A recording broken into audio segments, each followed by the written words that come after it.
And thanks again for joining us here on the Yale Athletics Track and Field Connections podcast. Super excited about today's guest. I want to hop right into this because I'm just find this so fascinating, this individual. Please help me welcome the head coach of Purdue University, Mr. Norbert Elliott. Norbert, how are you, sir?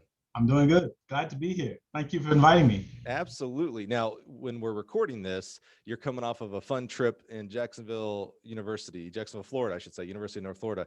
And this is going to be the weirdest question for someone who just came from Jacksonville. Have you warmed up yet? You're exactly right. The Big Ten, trying to avoid, the spread of COVID, decided to compete in its own footprint. So all of the schools, we planned this thing months ahead to make a trip down south to get some good warm weather competition and some good performances. Lo and behold, Mother Nature was not in on that meeting. And I guess it was the worst weather in months for Jacksonville. It was cold, downright cold. So we've learned Mother Nature is not a Big Ten fan, is what I'm hearing. No, yeah. not at all. How's that going? So indoor was completely Big Ten competition until obviously you got to NCAA's, and outdoor is going that same way, all Big Ten competition. You've coached for a long time, which we're going to learn more about your journey today. How is that? Have you had to switch? I don't know if necessarily training, or have you had to do anything differently, go into a conference only schedule? No, not necessarily. I'm sure there's a bit of gamesmanship going on with some of the other programs, but iron sharpens iron, and we look forward to just competing with all of the schools in the Big Ten and keeping within our training principles. Ultimately the main goal is Big Ten outdoor championships, the NCAA first round, and the final round of the NCAA. So that's our goal, and so. Although it would be fun to go against, some of the other conferences and some of the bigger meets, the Florida relays, the Texas relays, but it is what it is. We've got to follow those mandates, and so it's all right. I mean, the good news is you're in the Big Ten, right? I mean, so the competition should not be scarce at all. Like, there's great sprinters, jumpers, distance. I mean, I don't know of an event that's weak in the Big Ten. You're exactly right. You're exactly right. And you see the sprints now have really turned the corner, and they're very, very competitive. Throws and distances, jumps have always been good. So you're right. I mean, it's a Power 5 conference, and it's a powerful conference. Absolutely. We're excited. You're going to be here in my town, Champaign, in May. That's fun. I remember they hosted about 10 years ago, roughly. And what an amazing conference. I love it. So I'm excited to have them here on their new facility here in Champaign. Yeah, I've heard a whole lot about it. I've seen it. And so that would give us a good chance to view and preview the facility before the Big Ten championship. So looking forward to that. That's awesome. We can't wait to have you over. So let's find out how you got to the Big Ten and how you got to Purdue and all that. Let's take a step back. Maybe tell us where track became a part of your life, maybe as an athlete. I'm not sure if you were an athlete or not. Tell us how track got started for you. Yeah, I tell you, the one good thing about our sport is, and, I see some of the older senior coaches, and they're still at it. And I wonder, man, how is it you still have the energy? But now I know why. The more you hang around young people, the more you feel young. You forget how truly long you've been in the sport. You forgot how old you are. And, I'm getting a little long in the tooth myself. I never used to have this bit of gray. Now I'm getting some gray underneath the chin. So I've been coaching more than 30 years, which is incredible. No, I would not have guessed. I mean, I know you've been around because when I was coaching, you were coaching, and sure. But 30 years. That's exactly right. Yeah, it's just truly incredible. Miles Smith, my 400 meter and 800 meter coach. He's in his 30s, and he was competing with some of my athletes at the University of Tennessee. So right. It's been a long time. I first got started, Mike. I'm originally from Nassau, Bahamas. I'm a dual citizen. Been here, way more years in the U.S. than I've been in the Bahamas, in Nassau, Bahamas. I got started just running the streets barefooted on the islands. I'm from a family of 8. And my cousin and I, we enjoyed racing in the streets. We would just have competitions with other kids in the neighborhood. Of course, growing up in the Bahamas, you do not want to be inside. We didn't have video games and that sort of stuff. our fun and activity was playing cricket and playing soccer and just racing in the streets. Did And you as a kid, did you really play cricket? yeah, I played cricket. Yeah. So give me the 30-second. How do you play that game? I've seen the bowler, right, or the pitcher. Yeah, That's in the three yeah. sticks or something behind. That's all I know. Well, now you see that's the official version of cricket. Okay. We played island cricket, so we had Okay. any piece of backstop, Mm. okay, any piece of board, any piece of plywood, and any piece of wooden, piece of I don't know, carpentry board. Right. And we played with a tennis ball or any ball we had. And Okay. so the objective is to protect that wicket, that board behind you. And if the bowler hit that board behind you, you were out. And so your objective, your goal was to just hit the ball away, hit it as far as you can, and run back and forth and score points. So it was an island version of the island boys poor man cricket in the streets. Well, and see, on any grass field you can find. I didn't know that the objective was to protect that. What do you call it? Do you call it a wicket, or what do you call that? Wicket. Yeah. I didn't know that was the objective. I thought it was more like like baseball, like hitting home runs, hitting first Yeah. base. Well, that's it too. Yeah. So you're scoring runs. So yeah, you got to the strikeout basically is for the bowler, the pitcher, to hit that wicket. That's a strikeout. Huh. And you just keep batting unless you're kind of caught out as well. Yeah. So See, that's the only reason I host this podcast, is to learn about things that I have no clue about. So yeah, that's the more you know, right there. I had no idea. That's cool. Yeah. So you hit and you score points and you just keep scoring. Baseball, of course, you just have, I guess, 3 strikes and you're out, and the next batter. But you can stay on and keep scoring until somebody kind of hits that wicket. Oh wow! And then you're up. So yeah, I grew up playing that and just racing in the streets. As a kid growing up, we had a what I would call a national hero. In fact, our national stadium is named after him, Thomas Augustus Robinson.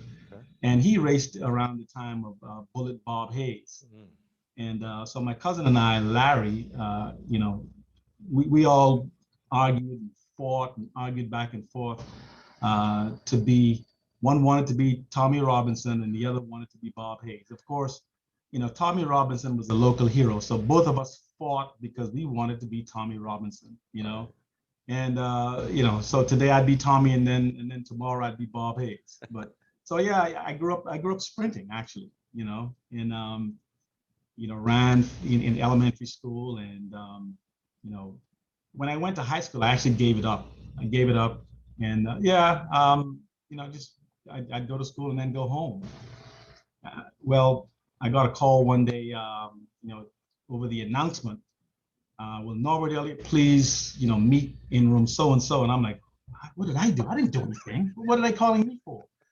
Well, lo and behold, somebody kind of told on me, hey, he was really fast in elementary school. Why don't you call him to come run for your, the high school was divided into clubs, there was Seton Hall, there was Bernard, Leonard, and Alcuin. And I was in Seton Hall, Seton House, I'm sorry.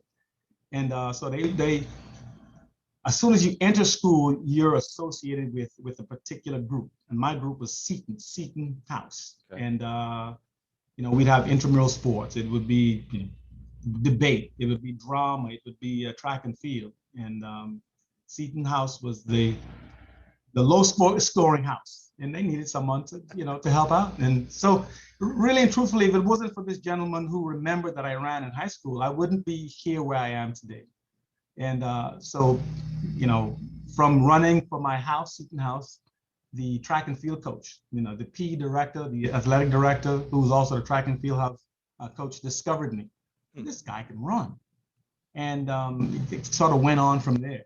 I remember, go ahead. Yeah, what was the culture? So like in high school in America, we have a team and they compete against other high schools in their area and then eventually qualify to a state championship.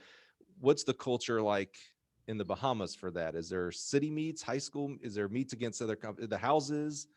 No, you're exactly right. I can tell you this, looking back at it, the athletic director, who was also the track and field coach, used the intra-house competition as his recruiting base. And so he was able to discover athletes from just the intramural, basically, from intra-house competition. The Alcuin, Seton, Burnett, and Leonard House competing against each other. And he was able to recruit athletes. So he discovered me, found me out, and invited me to join the team, the track team. And he was, I give credit to him. Martin Lundy was innovative. He was, sort of cutting edge at the time. Martin actually had a fall conditioning phase and pre-competition phase and all that. And he really invested a lot of time and effort.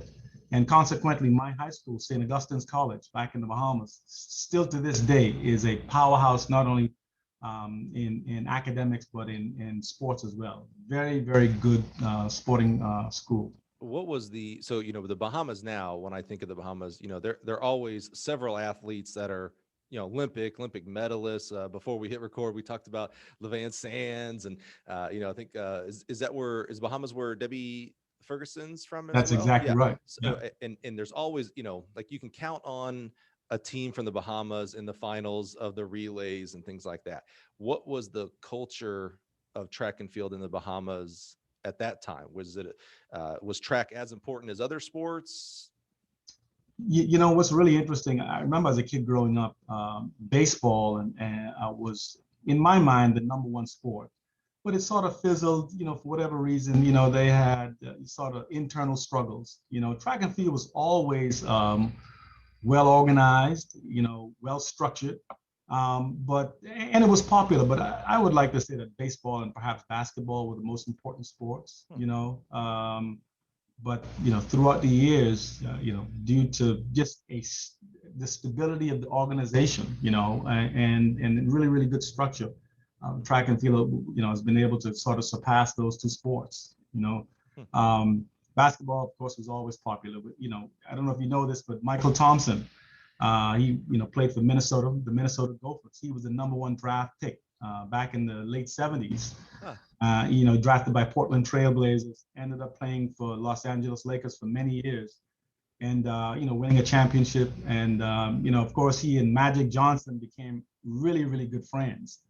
And so he was our hero. Yeah. To this day, Michael Thompson can probably go home and run to be prime minister and win. Easy. Yeah. Of course, and we all know about his son Klay Thompson. Who, he's our son as well. Wow.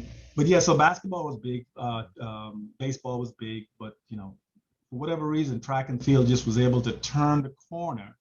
And I would honestly say, due to just a really good, stable organization, the Bahamas Amateur Athletic Association, for whatever reason, they were able to, with minimal funding, were able to get it done, to get it done. And you got to give credit to some of the coaches too, many of whom were college, US-based athletes that sort of went back home to continue to contribute to trying to get kids off the island. Track and field is a unique sport for the Bahamas. You don't really need a whole lot. Any grass field. At the time when I was growing up, we really had just one track. To this day, we pretty much just have the one track, although we now have the national stadium. Right. And but when I was growing up, we had that one track. It was a cinder track. Wow. And we made do with what we had, and like I said, those coaches that were athletes back in the day, they graduated, went back home, and started this club system. And so the club system has been around for a very long time, and it's really competitive, and to this day still is competitive. And I got to give a plug at this time for the triple jump. For whatever reason, you probably know this, Mike, yourself. But we've had tremendous success in the triple jump in the Bahamas. I myself was a triple jumper, and if I could kind of go back historically, it sort of started with. I hope folks would get online and maybe correct me, but the one I remember was Dr. Timmy Barrett. Being our first really sort of famous triple jumper. Dr. Timmy Barrett went to USC. And then, in fact, our former prime minister, he was also a triple jumper himself, Perry Christie. He Really? was a triple jumper. Let's see who else. Many. Well, you know what I love about that the triple jump is one of the many events, but definitely an excelled event in the Bahamas, right?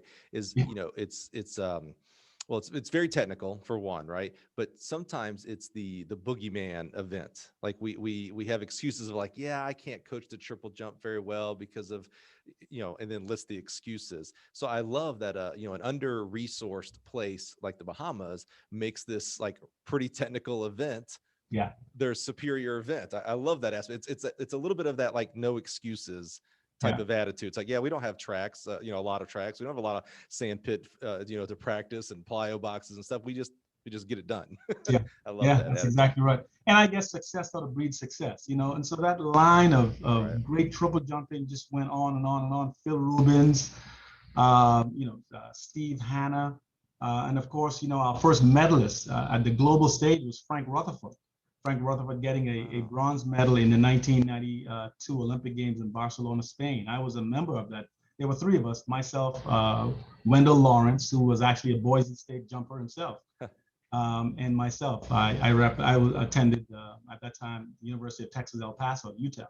But Frank, on the global stage, sort of set this, was our first medalist and sort of a trailblazer for the success of the triple jumpers have had. And I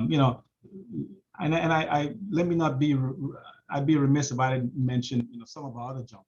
On the female stage as well. Chanel Ferguson has been a great jumper. Commonwealth medalist, Commonwealth, I believe, record holder, if I'm not mistaken.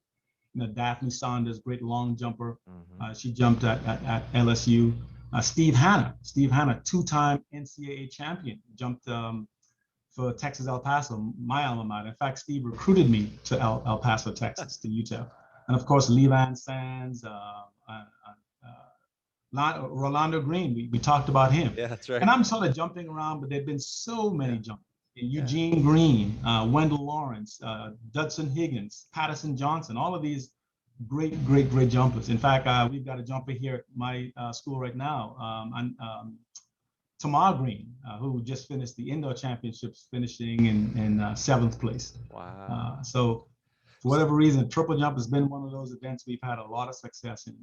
Well, you mentioned you were fast as a kid, and that one guy remembered that you were fast. So he was like, "Hey, we got to get this guy back on the track team." How did you come to triple jumping, and how did that take you from? You talked about earlier about getting off the island, coming to the States for maybe college education and college track opportunities. How did you get into triple jump, and how did that springboard you? Terrible pun. Over to UTEP that you mentioned. Yeah, so I thought I was a sprinter. Like I said, I'd run in the streets, but we had an intramural sports, and I got beat, and so I wasn't chosen to represent my school in that event. Okay, Oops. so oops. So they needed somebody. My house, Seton House, needed someone to do the triple jump, and so the group leader, pointed me to the triple jump. I had no idea what the event was. So I remember her saying, just go over there. They'll show you how to do it.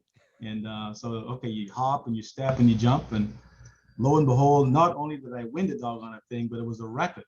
It was a junior boy school record. So were you just a natural or what? I guess you could say that. That's a hard event to be a natural in. Hard event to be a natural in. But I guess I played basketball, and with a little speed and with my just the maybe explosiveness that I had from playing basketball in the streets, of course, led to me triple jumping. And then, of course, I was recruited by the high school coach. Like I said, the athletic director, Martin Lundy, recruited me to represent my school in the inter-school competition. So in the Bahamas, we did have inter-school competition. Now it's a little different. We have a private school compete against themselves, and the public school, and then there's another meet with all the schools. But at the time, it was public and private schools sort of competing, against each other. And so, yeah, I was chosen to do the triple jump, and I also ran the 400. So I was sort of an all-around, long jump, triple jump, under relays and that sort of stuff. Did you fall in love with the triple jump? Like, that first competition you got and you do real well, even set a record, was it like an automatic, like, oh, I think I found who I am, I'm a triple jumper? Or was it like, oh, okay, it's just another event, let's just keep seeing what this track thing does for me? The latter, the latter. All Still, right. still to this day, the triple jump doesn't get the love that it deserves. Agree. I wanted to be a sprinter. I wanted to be like Tommy Robinson, man. Right, right. Let's face it. You go to any meet, they want to see who the best miler is. The best sprint. Who's the fastest guy in the world? For whatever it's worth, the field events just don't get the love that they deserve, especially the triple jump. The long triple jump is a step brother, step sister to the long jump. Right. Right. And I wanted to be a sprinter. Well, how did you come over? You said you mentioned you're a UTEP alum. So did you come straight over to UTEP, or how'd you get over here? No, so of course, success is one of those things. It's sort of you feed off of success. Mm-hmm. And I became a triple jumper. I was fortunate enough to make the Bahamas junior national team. Oh, yeah. Went to my first international competition in Barbados, which is the Carifta Games. Carifta is it's a junior age group Caribbean track and field championship. Right. It's an acronym, Carifta, Caribbean Free Trade Association. Oh, I never knew that. Okay, I wondered. Yeah. See, so there's a second thing. I'm just checking off the boxes. All these things I'm yeah. Caribbean Free Trade Association, and of course, Mr. Austin Seeley is the one who was the founder of Carifta. Decided, why don't we spread goodwill and have Caribbean, age group competition. And that's how it began, and of course, it's huge now. It's a big international competition. Big deal, absolutely. Caribbean-based student athletes, age group student athletes, and the college coaches look forward to recruiting from those competitions. And so, I was able to make the Bahamas junior national team, and this was in Barbados many moons ago, 1977. Won the triple jump. I was fortunate enough not only to win, but to set the age group Caribbean record at the time. And still looking over at the sprinters, like, man. Still looking over at the sprinters. I could just do that. Still, wish I was over there, and so, to be honest with you, I was first recruited by John Moon at Seton Hall. Yeah. The great John Moon. I would say legendary. Because I went to a Catholic school, Seton Hall being a Catholic school. I was so excited when I received my first letter from Coach Moon. Yeah. And man, that was something. I then, at the time, I really didn't know what I wanted to do. Didn't know if I wanted to go to college or not. That wasn't in my thinking at the time. But the more I advanced through the years, the more you hear people talk about college and getting scholarships, and I became very interested in that. And so that recruitment sort of fell off. And then the next school that recruited me, and I basically sort of verbally committed to, was Middle Tennessee State University. Oh, right. Yeah, Dean Hayes. Loved Dean. My coach at the time wanted to place me in a program that had, sort of the best coaches. And at the time, Dean Hayes was, I don't know if there was anybody better. There could have been other coaches just as good, but I think he was the coordinator of the triple jump. And so I had really accepted an offer there. But what happened was we were hosting a junior competition in the Bahamas, and they needed me to stay back for that competition. I think school, was going to start before those competitions would commence. And I remember calling Coach Hayes up and asking him, Coach, can I just enroll in the spring? I really want to stay back. My country needs me. I really want to stay back and compete. And of course, he was very gracious, said, I can't tell you not to compete for your country, but there is no guarantee I'm going to have the scholarship. Well, sitting in this chair that I'm sitting in now, I understand. So I stayed back, competed. Weeks later, I called him up. Well, my scholarship was gone. I know, what a bummer, So I just remember scrambling, trying to find a school to go to. And, it was nobody looking at triple jumpers at the time. Of course. Nobody, exactly. All the sprinters. All the sprinters, man. They were all up the island, but nobody was looking at triple jumpers. Nobody. And I remember just staying back, that fall, staying back, just trying to find a school. And I'm going to throw some names out at you. Mr. Keith Parker, who was the sort of Bahamas one of the national coaches.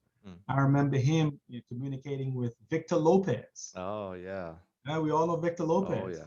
So he communicated with Victor and say, Victor, I've got a kid, who's a really good jumper. If you know of any school, he needs to get off the island.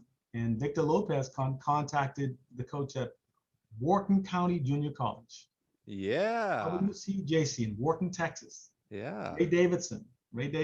And I remember going there that spring. So it was the following spring I went there. Yes, sir. Wow. Yeah. And what was it like? We're going to learn more about this, about some of the things you've done, and in general, recruiting today versus like it's so much easier today, right? Oh, like, yeah. I mean, we can pick up the phone, the internet, social Absolutely. media. I mean, you can Absolutely. it's much easier to find athletes and for athletes to be discovered. Sure.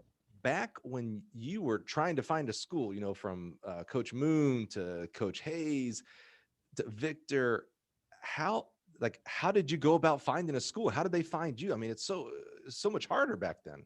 It was so much harder back then. It was, and I would almost say it was sort of by word of mouth, because here I was, the number one triple jumper in the Caribbean, and just sitting on the island with no school to go to, nowhere to go. Which would not happen today.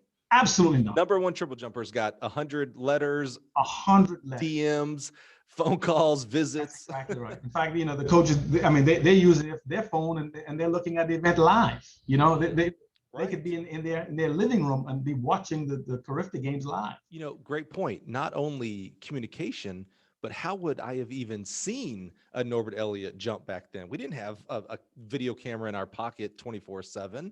No, you're Great exactly point. Right. Yeah. You would have seen it on a magazine, right. The next month's issue of this magazine. That's where you would have seen it. Just a byline, right? That's exactly right. So it was a little difficult, very, very difficult. Pretty much by word of mouth. Wow. I mean, the advent of the internet probably was maybe in its infancy. If at all. I'm talking 1977. Wow. 78. Yeah. Yeah. So I graduated from high school in 1980. So probably had just begun. And coaches didn't have it back then. No. It's totally different world. Absolutely. Even 2010 to 2020 is light years difference in what we had. So back in the 80s to now, get out of here. Yeah, it's a letter. Write a letter. Yeah, I mean, so you can see just by word of mouth. You can see Mr. Keith Parker talking to Victor Lopez and Victor talking to Ray Davidson, and that's how it began. Right. And I was so excited to go to Wharton County Junior College. And I was so excited I went a week before classes began because I said I needed to learn the campus. Right. Oh yeah, I bet that didn't take long. I learned the campus in 15 minutes. Yeah. I was about to say, I coached the junior college level, man. I know what you did. That didn't take but 5 minutes. You're like, that building, this is where I live. All right, cool. Yeah. So for the next week, and then, so I got there that day. The very next day, I met a guy by the name of, and you might know who this person is, Juan de la Garza. No way. The next day, another guy that joined the team was a guy by the name of Juan de la Garza, great javelin thrower. Oh yeah. Of course, Juan de la Garza is now the throws coach at Texas A&M. Yeah, the top man. Yeah. It was my suite mate at Wharton County Junior College. So he and I hung out for the rest of that week, just waiting for school to start. Learning the lay of the land. Learning the lay of the land. That's exactly right. That's awesome. I went there that spring and came back, returned that fall, and it just wasn't the right fit for me. Did you go home back to the Caribbean in the summer, or back to Nassau? Yeah, I went back that summer. Yes. Yeah, and then came back in the fall. Okay. Returned in the fall, and I was. I'm going to say this, online, and this is going to be broadcast, but I was heavily recruited, heavily persuaded to not return to Wharton. It would have been the following spring. Mhm. And so I transferred. Back then, you could do that. I transferred because I was a qualified. I transferred to Texas-El Paso. Yeah. Okay. I would have. So I transferred with 3 years of indoors and 3 years of outdoor. And I'm sorry, 4 years of indoor and 3 years of outdoor to UTEP. Right. Because of course, at Wharton, there wasn't really an indoor season. Right. Did you learn about UTEP because of your time at Wharton though? Like you did you No, not? no. In fact, to be honest with you, I remember Ray Davidson introducing me to perhaps the best jumps coach in the world, or one of them. I mentioned Dean Hayes, but the next one was a guy by the name of Tom Tellez. And oh my God, I just met God. You know what I mean? He's a Yeah. great, this guy's written a book on everything. Yeah. Jumps, throws, just track and field knowledge. And I really wanted to go to school there, but, so I remember as a kid before I went to college, just worshiping Steve Hanna. Steve Hanna was the NCAA champion. In fact, he was a two-time NCAA champion in the triple jump. And Steve went to UTEP. Okay. And so he'd go back home and we'd play basketball in the summertime, when he'd come home. And when his eligibility was up, and Steve really recruited me to UTEP. And so that's how I ended up transferring from Wharton to UTEP because of Steve Hanna. When you get to UTEP, where are you? I'm going to say academically, but what are you thinking career-wise at this point, if anything at all? I mean, let's be real. You're a second semester, third semester college kid. Who knew that you even thought about? But was there anything thought of a coaching at all, or where were you there? No, not at all. Mm-hmm. Not at all. Mm-hmm. As a kid, you have these dream career. I want to be a fireman. I want to be this. I want to be that. Well, I just like construction. And I wanted to do something in the way of construction, but I didn't have the academic acumen to do that. Didn't have the math base. Learned it very, very quickly. Yes, that's many things you and I have in common, sir. No math, no way. Yeah, no math at all. No math at all. So I kind of dillied around and bounced around from major to major until I settled and at UTEP and got a degree in management, in sort of business management. Yeah, that makes sense. And I had a really good stellar career at UTEP. My highest place finish at the time was second place finish, second to Mike Conley in the triple jump. Oh, geez. Yeah. Of course, I like to tell people I was second to Mike Conley, who was ranked the number one triple jumper in the world. So that's one of those where you're just unlucky. You're jumping at the same time he is. Oh my goodness. Yeah. I first met Mike in I think it was 1981. We competed as junior athletes in a meet in Colorado Springs. So myself and a couple other junior athletes, the Bahamas, national, federation flew us to Colorado Springs. We were prepping for a meet I think it was it Mexico? I believe it was in Mexico. Might not have been, could have been Dominican Republic, but it was a prep meet. And I remember meeting Mike then. And I remember talking to him, that wasn't his number one event, track and field. Right. He was going to go to Arkansas to play basketball. I remember him telling me that, yeah. Clear as daylight. And of course, we know the rest is history. Don't know what happened with the basketball career, but golly. Oh, we know what happened. We transferred it to his kid.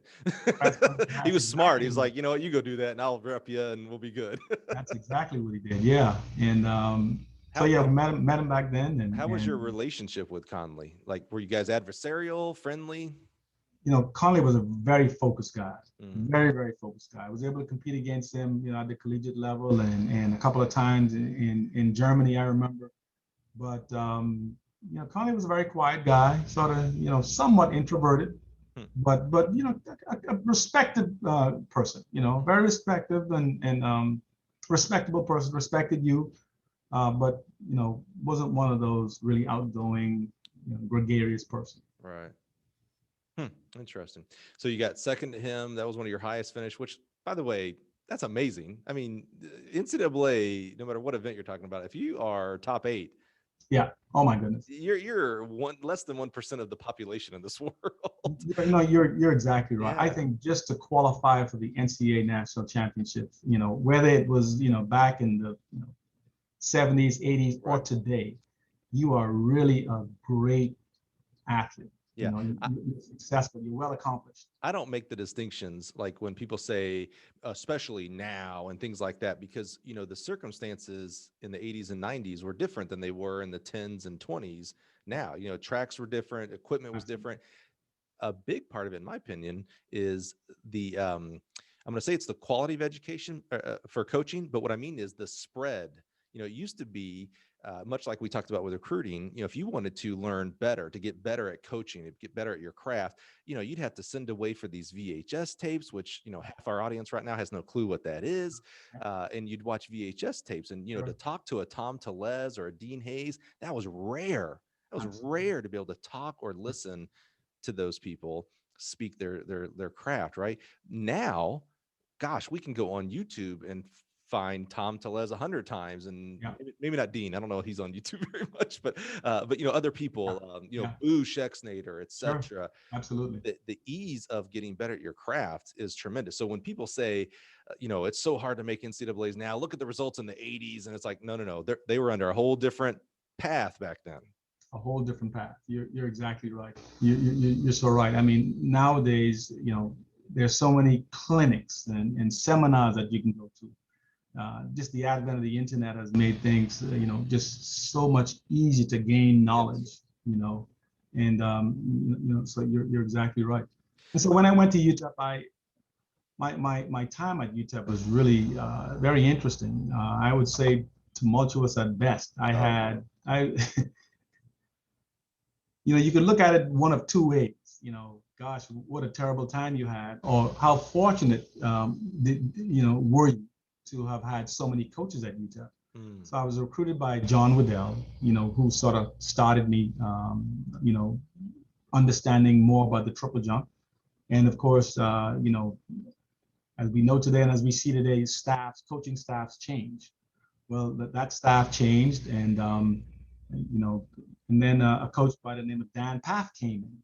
I'm sorry, no, I take that back. Let's backtrack just a little bit. I was right. Dan Paff came in, and took me to the next level. Yeah. Dan Paff coached me. Yeah, and just still to this day a great mentor. Yeah. Great friend. Learned so much, under Dan, and to this day, Dan is somewhat, I would say, disappointed in me because Mike, here's why. He wanted me to finish my eligibility, and he wanted me to join him at LSU. So after he left UTEP, he went to LSU and wanted me to become, he wanted to take me under his wings to sort of teach me. And of course, I had marriage and family, in mind, so I ended up staying teacher. So anyway, let's go back. So when Dan left, Tom Jones, may his soul rest in peace. Tom Jones came in. Wow. And so I had John Waddell, I had Dan Paff, I had Tom Jones, I had these three great people, three great coaches teaching me. And not only was I able to learn about jumping, but being a kid growing up, track and field was in my blood. I really started to enjoy the sport of track and field.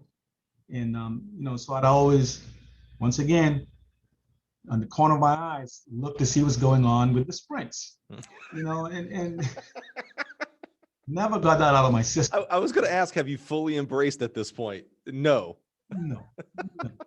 Still looking at the sprints and see what's going on, seeing what my buddies, my teammates are doing in the sprints, and but yeah, I was able to have, three really good people coach me, mentor me, and with those three people, and those are three legends, obviously, in many different aspects.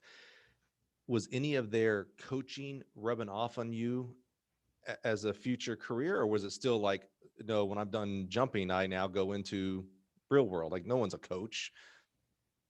You're right. I At the time, I didn't know I wanted to coach. Mm-hmm. I really did not know I wanted to coach. In fact, I loved the sport. I enjoyed, the ability to travel. I enjoyed the success that I had, but I never saw myself as being a coach. Right. So when my eligibility had ended, I wanted to continue training. I wanted to go to the Olympic Games, wanted to see how far I could take, my event. Well, track and field is big in the Bahamas, but let's face it, the infrastructure, the resources just to this day just aren't there. Mm-hmm. There's some, but you comparing, the Bahamas to the U.S., it's no comparison at all. Right. And so I knew that, if I wanted to get, the best training, the best facility, from the training room to the weight room to, all aspects of training, I needed to stay here in the U.S. Mm-hmm. Well, there are two ways you can stay in the U.S. You can stay illegally or you can stay legally. One of the legal ways to stay is to remain as a student, and so that's what I did. After I got my first degree, I went on to become a grad assistant, at UTEP. Well, at that time, Tom Jones had left, and he went to Arizona State. And then a coach by the name of Bob Kitchens came to UTEP. Yeah. And I was fortunate enough to be given a sort of a GA under Coach Kitchens. I was able to get my master's degree. To be honest with you, my plan was to go as far as I can go in my career and then go back home. Go back home. I just wanted to go home. Yeah. The Bahamians very rarely stay in the U.S. I mean that's paradise. I wanted to go home. Sure. Right. Yeah. It's not like you're going to Alaska. Yeah. And that was my plan. But so in order for me to remain legal, you can get married or you can just remain a student. So right. I chose just that route. Got a master's degree, and so I was a GA under Coach Kitchens. Right. And I tell you what, I was in charge of coaching the jumps and the hurdles. That's when the light bulb went off. That's when it really it hit me. Oh my goodness, I'm having so much fun teaching this event. You're explaining the event, and when you see the athletes get what you're trying to impart to them, and you see the improvement. I mean, the joy, the thrill, just the excitement, the feeling that I got from coaching, that's when it hit me that, hey, this is truly your calling. That thrill that you're describing, and if you're not watching on YouTube, if you could have seen Norbert's face there, I mean, it's one thing to say the joy and the thrill, but if you could have seen the difference in his face, you're describing something that you have not described yet in your athleticism with the triple jump. Yeah. You know what I'm saying? Like in triple jump, you always had that eye over to the sprinters, but you're like, I was good. I got second in C's and I wanted to represent my country. But then you just described coaching the sprinters, or I'm sorry, the jumpers and the hurdlers, I think you said, right? Yeah. That you you knew, like right then you were hooked. Yeah. Oh my goodness. Yeah. It was just an exciting feeling.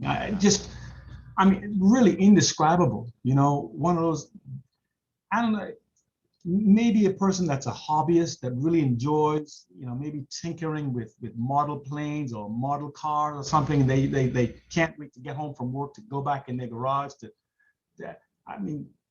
that's what it felt like. It was just an overwhelming feeling, that indescribable feeling that I got just teaching, and giving information and knowledge, and then seeing those kids, see the result of what you've just given them just come to fruition, So that's when it sort of hit me, And so at the time I was getting a master's degree in, what was it at the time? I think it was political science. I said, I'll do political science. Maybe I'll go home and maybe work and, become a civil servant. Once again, I was just trying to bide time so that I could train. I'll do political science. I was given books to read and boring as hell. Okay. I bet. I'd be reading the books and I'd be thinking about workout, how can I get, so and so to jump a little further? And so I switched. After I just knew, I think you need to become a coach. I switched from political science to education with sort of a concentration in exercise science. So I switched master's degree. So, ultimately I got a master's in education with sort of a concentration in exercise science. So I knew the sport from sort of just being around it for so long. I wanted to learn, how do you train people? How does the system really work? How do you get a person in shape? Let's learn about, the energy systems and training people to get them fit. And so I switched majors. And I had a, sort of a voracious appetite to learn. I remember during my lunch break going in the library and just reading as much as I could possibly read on the science of getting an athlete fit, from that point of view, just growing up with it and seeing it and being around it. You sort of learn it as an apprentice kind of system, but I wanted to learn just a little bit more. And so that's what I did. Now you're in your infancy in learning how to become a coach. At this time, were you able to look back and the things that Coach Paff and Coach Jones and even coaches back home were having you do? Did you see them in a different light at this point? Like, oh, now I get why they wanted me to do X, Y, or Z? Or were you still so infant that it was just all floodgates open coming at you? No, you're exactly right. I definitely looked back and saw, oh, this is, and here's what was really interesting.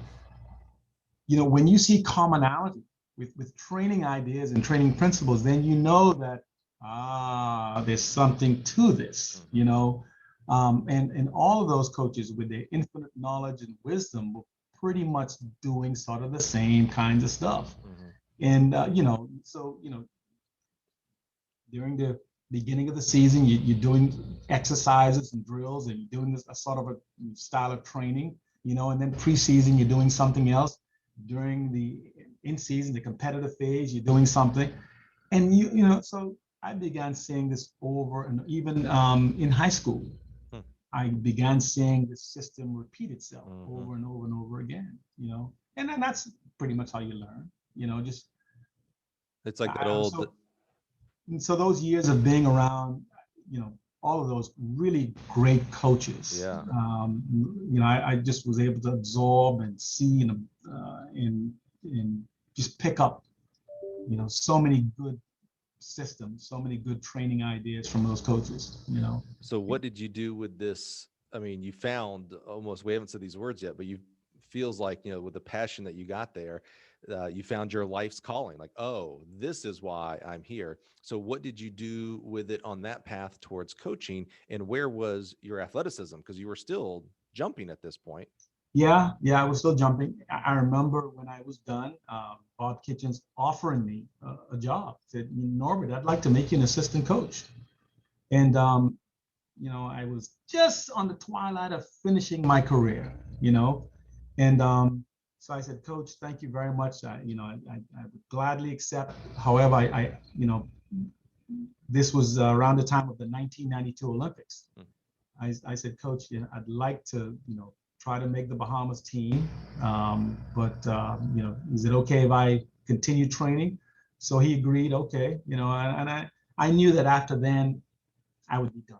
I tried to make the Olympic team and then I'd be done with my career. So that's exactly what I did. I was able to make the Bahamas team. Like I said, was part of that trio of jumpers, myself, Wendell Lawrence, and Frank Rutherford, who, became that first Olympic medalist for the Bahamas and sort of kick-started the train, that train of Bahamian success, on the track and on the field. And so, I returning from Barcelona, went back to UTEP and, became a full-time coach. So so it was in 1992, I became a full-time coach. Was your last meet the Olympics? My last meet was the Olympic game. Yes, sir. Dude, that's the way to do it. Yeah, man. I mean, seriously, like everybody, Yeah. Like if Tom Brady and I were friends right now, I'd be like, Tom, you just won. with a new team, go out on top, baby. Like, be done. Olympics. I mean, that is unless you're going to commit to another 4 years, right? I mean, Yeah. to make the next Olympics, that is the way to do. What a memory. Yeah. Yeah. Really, really. Yeah. Well, you did that right. And by the way, full disclosure, not Olympian here. So, I'm talking out my butt here, but I'm just telling you how, in my dreams, how I would have done it. Well, Mike, full disclosure, it's nice to be from a small nation, okay, of 300,000 people. Let's be honest. No, we are not going to take away. We're not diminishing at all, sir. Yeah, You are an Olympian. well, you're right. You're right. I'm an Olympian. If you make it to the NCAAs, you are less than 1% of the population. Sure. If you make it to the Olympics, that's something else. Yeah, you are in a club Right. of quote unquote no others. Now you live in the world where you're friends with a lot of other people, but in the real quote unquote real world, you go to the grocery store today.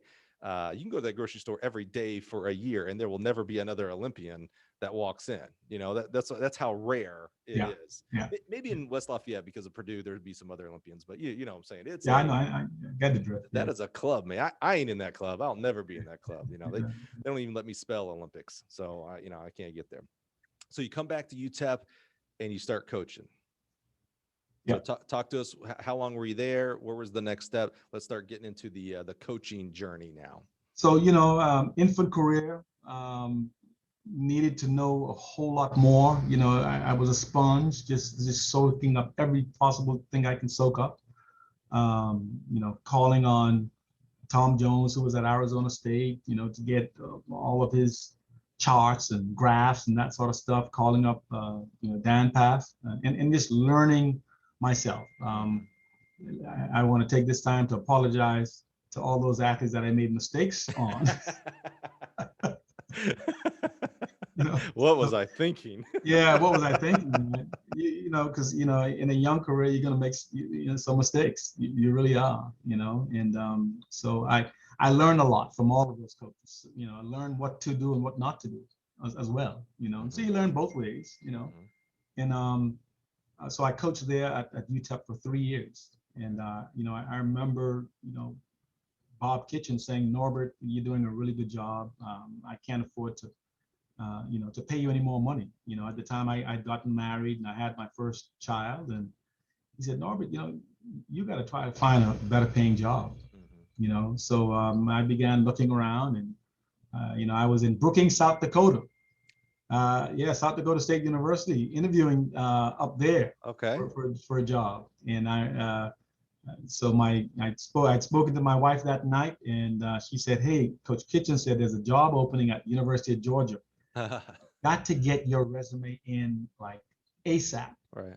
So, I had her scramble to, get it off. And I think she was able to fax it off, and, several days later, I was given a call, to come in to interview for the job at UTEP, at University of Georgia. Yeah. And, was able to get that job. And so it was John Mitchell. When I interviewed, I wasn't sure which position I was interviewing for, whether it would be the sprints or the jumps position. Okay. Because Wayne Norton, who eventually became the head coach at Georgia, right. He wanted to give Wayne an option of which one he wanted to take. Right. And I think Max Dillon was the coach that had left Georgia, and Max was the sprint coach, and I believe Wayne was the jumps coach. But I believe Wayne decided to stay with the jumps. Okay. And so the sprint coach became open, and I was able to get that job at University of Georgia.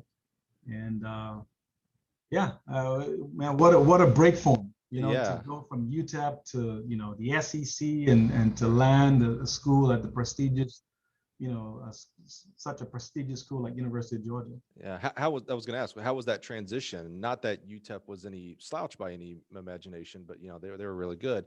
And I'm actually not sure what was the status of SEC track at that point either. Now I know what it is today. You know, to me, it's the gold standard. I'm also very biased since I used to coach in the SEC. I will say anybody can argue if they want. I still think the SEC is the best. That's just, it helps my resume. So I'm always going to say that. I would say that even back then it was the gold standard, and still is a gold standard. Yeah, I mean, there's no question about it. You know, particularly in the sprints and jumps. You know, it's always been, and you know, it has been.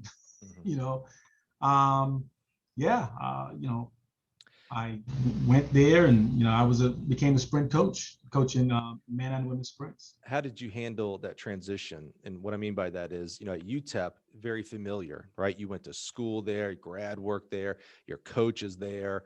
It's home away from home from Nassau at that point. Now you go to Athens, Georgia. You're a little bit on your own. While you certainly have a staff there to help you, but you haven't been there. You don't know anybody. You're kind of maybe learning from anew. How did you make that transition? What were some of the things that you had to rewire, to relearn? Man, you're just bringing back angst right now. You know, you're right. Look, I had spent 11 years in total in El Paso, Texas, as a student athlete, as a grad assistant, and then as an assistant coach. And then you leave sort of the mother nest, and you know, you load up your little U-Haul van, you, your wife, and your one child, and you're driving. We drove. I remember driving, leaving El Paso, driving on I-10, you know, through Louisiana and you know, Alabama, and all the way across. Exactly right. You know, ended up, you know, in Athens, Georgia that night. Yeah, I remember, you know, the excitement of being awarded the job, but I also remember, wait a minute, you're going down south. You know, look, I've still got a lot of Bahamas in me. You know, I've still got a lot of preconceived ideas of about what the South is like. But boy, was I wrong. I mean, just the most pleasant, most magnificent time. The experience and the time I spent in Athens, Georgia, was just memorable. Very, very pleasant. You know, met some of the nicest neighbors, some of the nicest people. Cool. And to this day, I'm still very, very good friends with many of those folks that I met way back in the early 90s. You know, so yeah, I had a good time for the 10 years I spent in Athens, Georgia. You know, I had tremendous success. You know, in fact, during my time there, our team was able to put together a really good women's program, and you know, myself and Wayne Norton and Ralph Ubel was the throws coach. You know, we were able to win our first women's SEC title. Oh wow! During my time there, yeah. You know, key in that group were of course, you mentioned earlier Debbie Ferguson. Yeah, I recruited Debbie from the Bahamas. Also on that team was a lady, you might know her name, Tonique Williams. In fact, she's probably known more by Tonique Williams-Darling, but she was on that team also as a freshman. I didn't know that. You know, finished I think 4th in the 400. She was instrumental in helping us win, you know, that first SEC title. We had a tremendous team. So now you're on that other side. You know, you were the athlete being recruited up to colleges in the U.S. Now you're coaching at a college and recruiting the other side. Now you're recruiting your younger U's, if you will, if that makes sense. What was recruiting like in regards to that aspect, domestically versus not only internationally, but specifically back in Nassau? Well, you know, like any recruiting coach, you're going to go to that area, to that place that you're most comfortable with. You're going to start there first. You know, it's just sort of a natural sort of process. Look, you're from the Caribbean. I'm from the Bahamas, you know, and so that's exactly where I went. That's why I started first, you know, and I was able to recruit, you know, Tonique Williams-Darling, Tonique Williams at the time, Debbie Ferguson, Antonio Saunders, another jumper, triple jumper by, you know, for that matter. And during my competitive years, you know, I used to go to sort of the B-level meets in Scandinavia, and became really good friends with a lot of the coaches and athletes in Scandinavia. And, so I would use those, my contact, in Scandinavia. And I was able to bring in a few athletes to Georgia. I remember a young lady by the name of Monica Ronholm. Monica was instrumental in us winning that SEC title. In fact, Monica, I believe, won the 800 and 1500, and she came from Finland. Wow. She came along with her boyfriend, Jani Kinnunen. He was a triple jumper as well. So, I was able to just use my contact, and bring in sort of key athletes to help us win that first SEC title. So you're coaching the sprinters and hurdlers, and Wayne's coaching the jumps, correct? Wayne's coaching the jumps, yeah. And Wayne is awesome. Yeah. There's not like that was a downgrade, like, oh, Wayne's coaching jumps, we're good. Were you happy you're at the sprinters? Or did you find yourself having an eye over to the jumpers, like, oh, wait a minute, that's what I used to do? No, I for whatever reason, I felt like I just felt that level of comfort.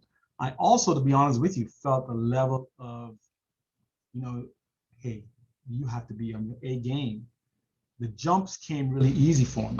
It really, I could close my eye and sort of coach the jumps, but I had to be on my A game with the sprints. Interesting. It was something that I was excited to coach, but it didn't really come naturally for me. It really didn't. And so I just, that heightened level of focus and, hey, you got to get this thing right. You're going to mess somebody up was really kicked in, and I credit my time at Georgia to be probably the most impactful time in my sprint coaching career. Of course, I was fortunate enough to have some really good athletes, really good athletes at the University of Georgia. I mentioned Debbie Ferguson, another one, Gudrun Arnardottir. She is a great Icelandic athlete. John Mitchell, of course, had a really good recruiting base, some good contacts in Iceland. And Gudrun came and she was a 100-meter hurdler, converted into a 400-meter hurdler, and became good at both of them. In fact, I think to this day, Gudrun still holds the 400-meter record at the University of Georgia. Oh, wow. And so, yeah, having those two good athletes, allowed me to really learn a lot, and to sort of be reassured that what I'm doing is the right thing to do, and we've been blessed to have just amazing coaches, and some of the longevity coaches, so the Brooks Johnsons and Harry Maras and others that we've had, they talk a lot about not pigeonholing yourself and being a sprints coach or a jumps coach or a throws coach or a distance coach. And they talk about being a track coach. There's enough similarities between the events. You just change where the discus is versus the hips on traveling in the triple jump, etc. I love how you describe that in the sprints. You had to, like, since it didn't come naturally, like the jumps did, that you had to say, you said you had to be on your A game. You had to really focus to not, using your words, screw them up, right? Sure. What were you doing educational wise to coach these athletes? What were you doing to raise the level of your craft? Who were you talking to? Were there clinics back then? What were you doing there? Definitely there were clinics back then. I would go to as many clinics as I could. I would talk to Tom Jones. I would talk to Dan Path. Mm-hmm. And I just remembered, even though I did the jumps, I remembered I would always have that little corner of my eyes, glance toward what the sprinters were doing. And, Mike, it almost, in addition to, all of my reading, I mentioned I'd go to the library every lunch period to just go read and study and read as much as I can. But a lot of it really came sort of naturally to me. It was having been in the sport for so long. I sort of knew what to do, and with all those coaches that I had, I took a little bit from everybody. Yeah, you had a heck of a base there, that's for sure. I mean, you were lucky in that sense that, boy, you had some, future Hall of Famers at the starter and beginning of their careers compared to where they are today. Yeah. The thing I would say to any young coach that's starting out, read, read, read. I mean, that's the biggest thing you can do. That's what I did. I just did a lot of research and a lot of reading. And, I think if you can understand how the body works and how to get somebody in shape, that's a really good starting point. It's a really good starting. How do you get fit? How do you get fit?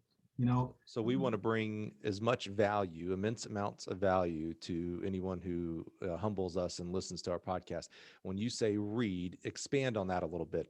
Are you talking about, like, I remember being on the bus when I was at Mississippi State, and our head coach back then was Al Schmidt. And, he had coached for a long time, had amazing, at that point had the 1500 meter national record holder for the women, highly accomplished. And he would be literally reading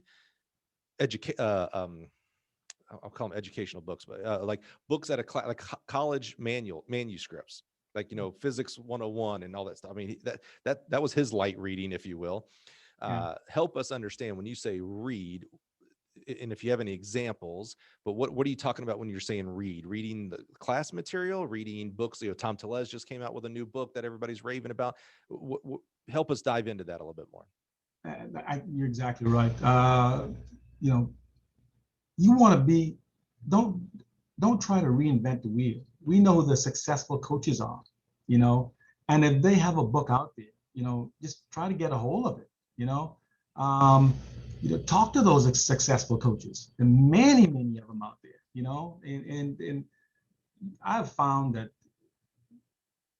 coaches, they want to teach, they want to impart knowledge, and so if a young coach comes to me, I'm going to explain to you. I'm going to give you the time to talk to you. So, I read journals. Of course, I'm talking about ancient time. I remember, I remember Dan Paff and anybody that I can go to, anybody I can get that I can go to get a hand on some sort of pamphlet or some sort of training system. I would read it.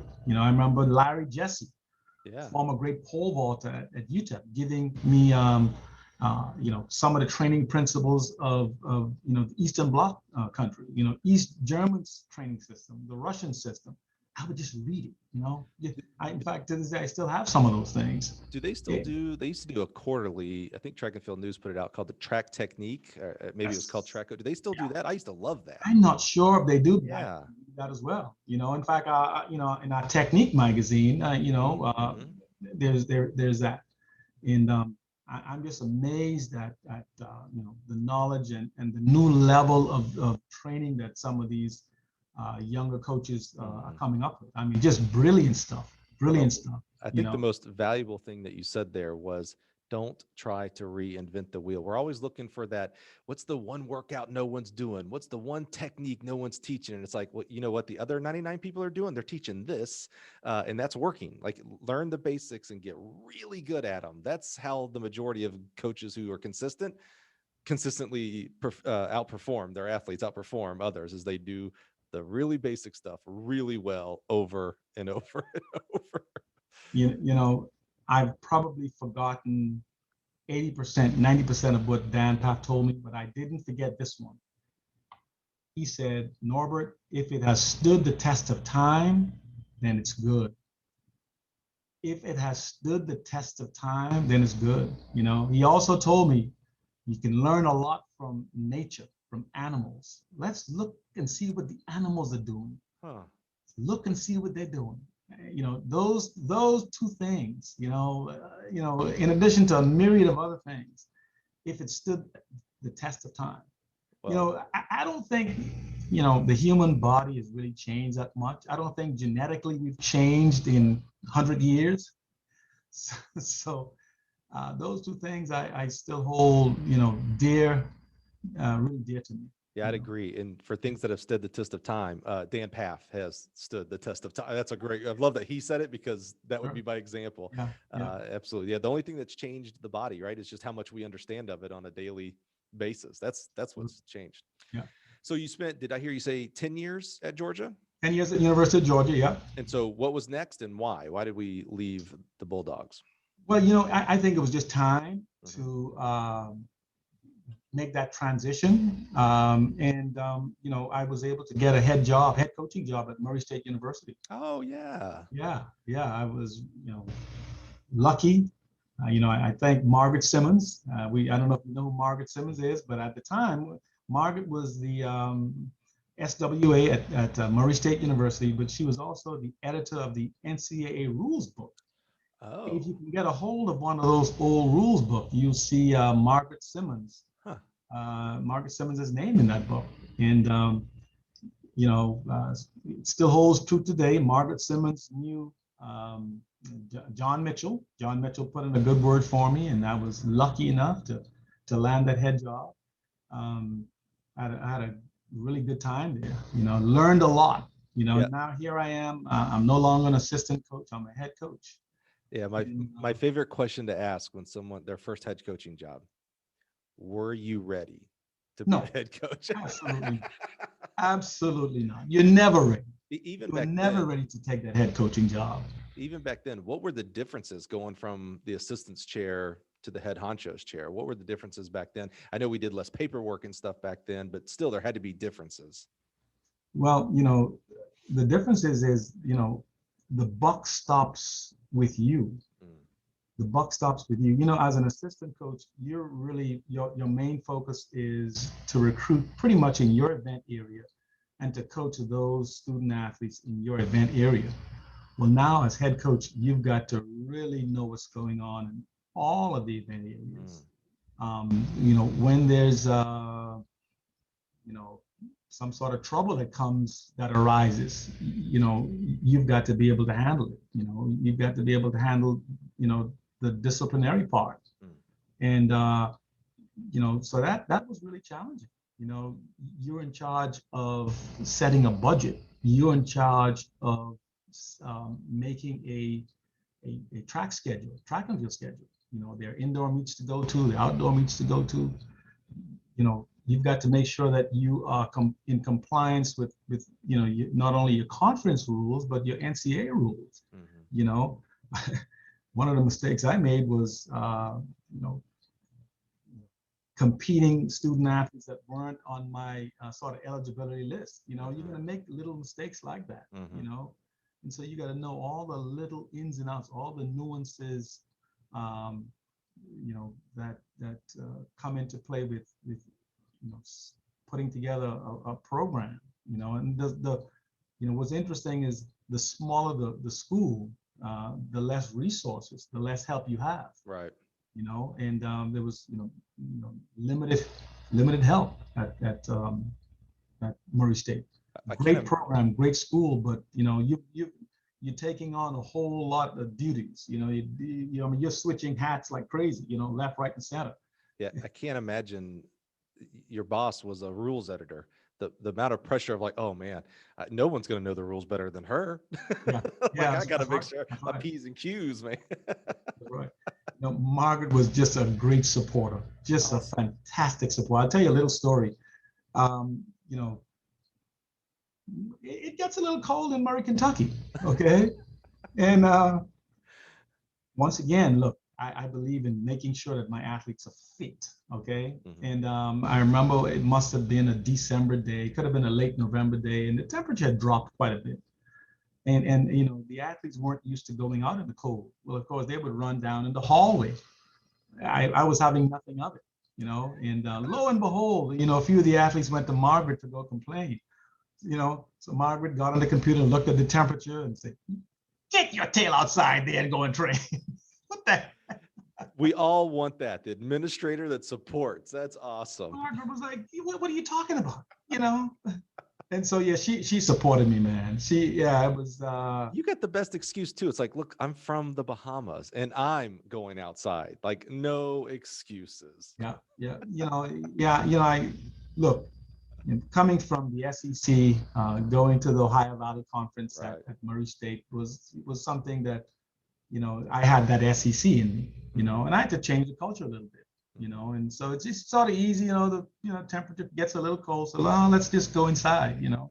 I knew that I had some stuff that I needed to accomplish, and Mike, it wasn't that cold, you know, but they were used to just going inside, you know, and so, but Margaret supported me, you know.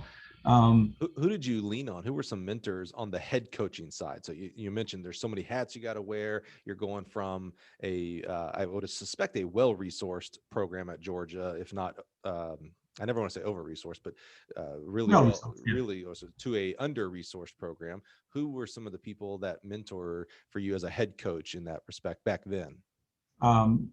Undoubtedly, John Mitchell. Yeah, right. John Mitchell.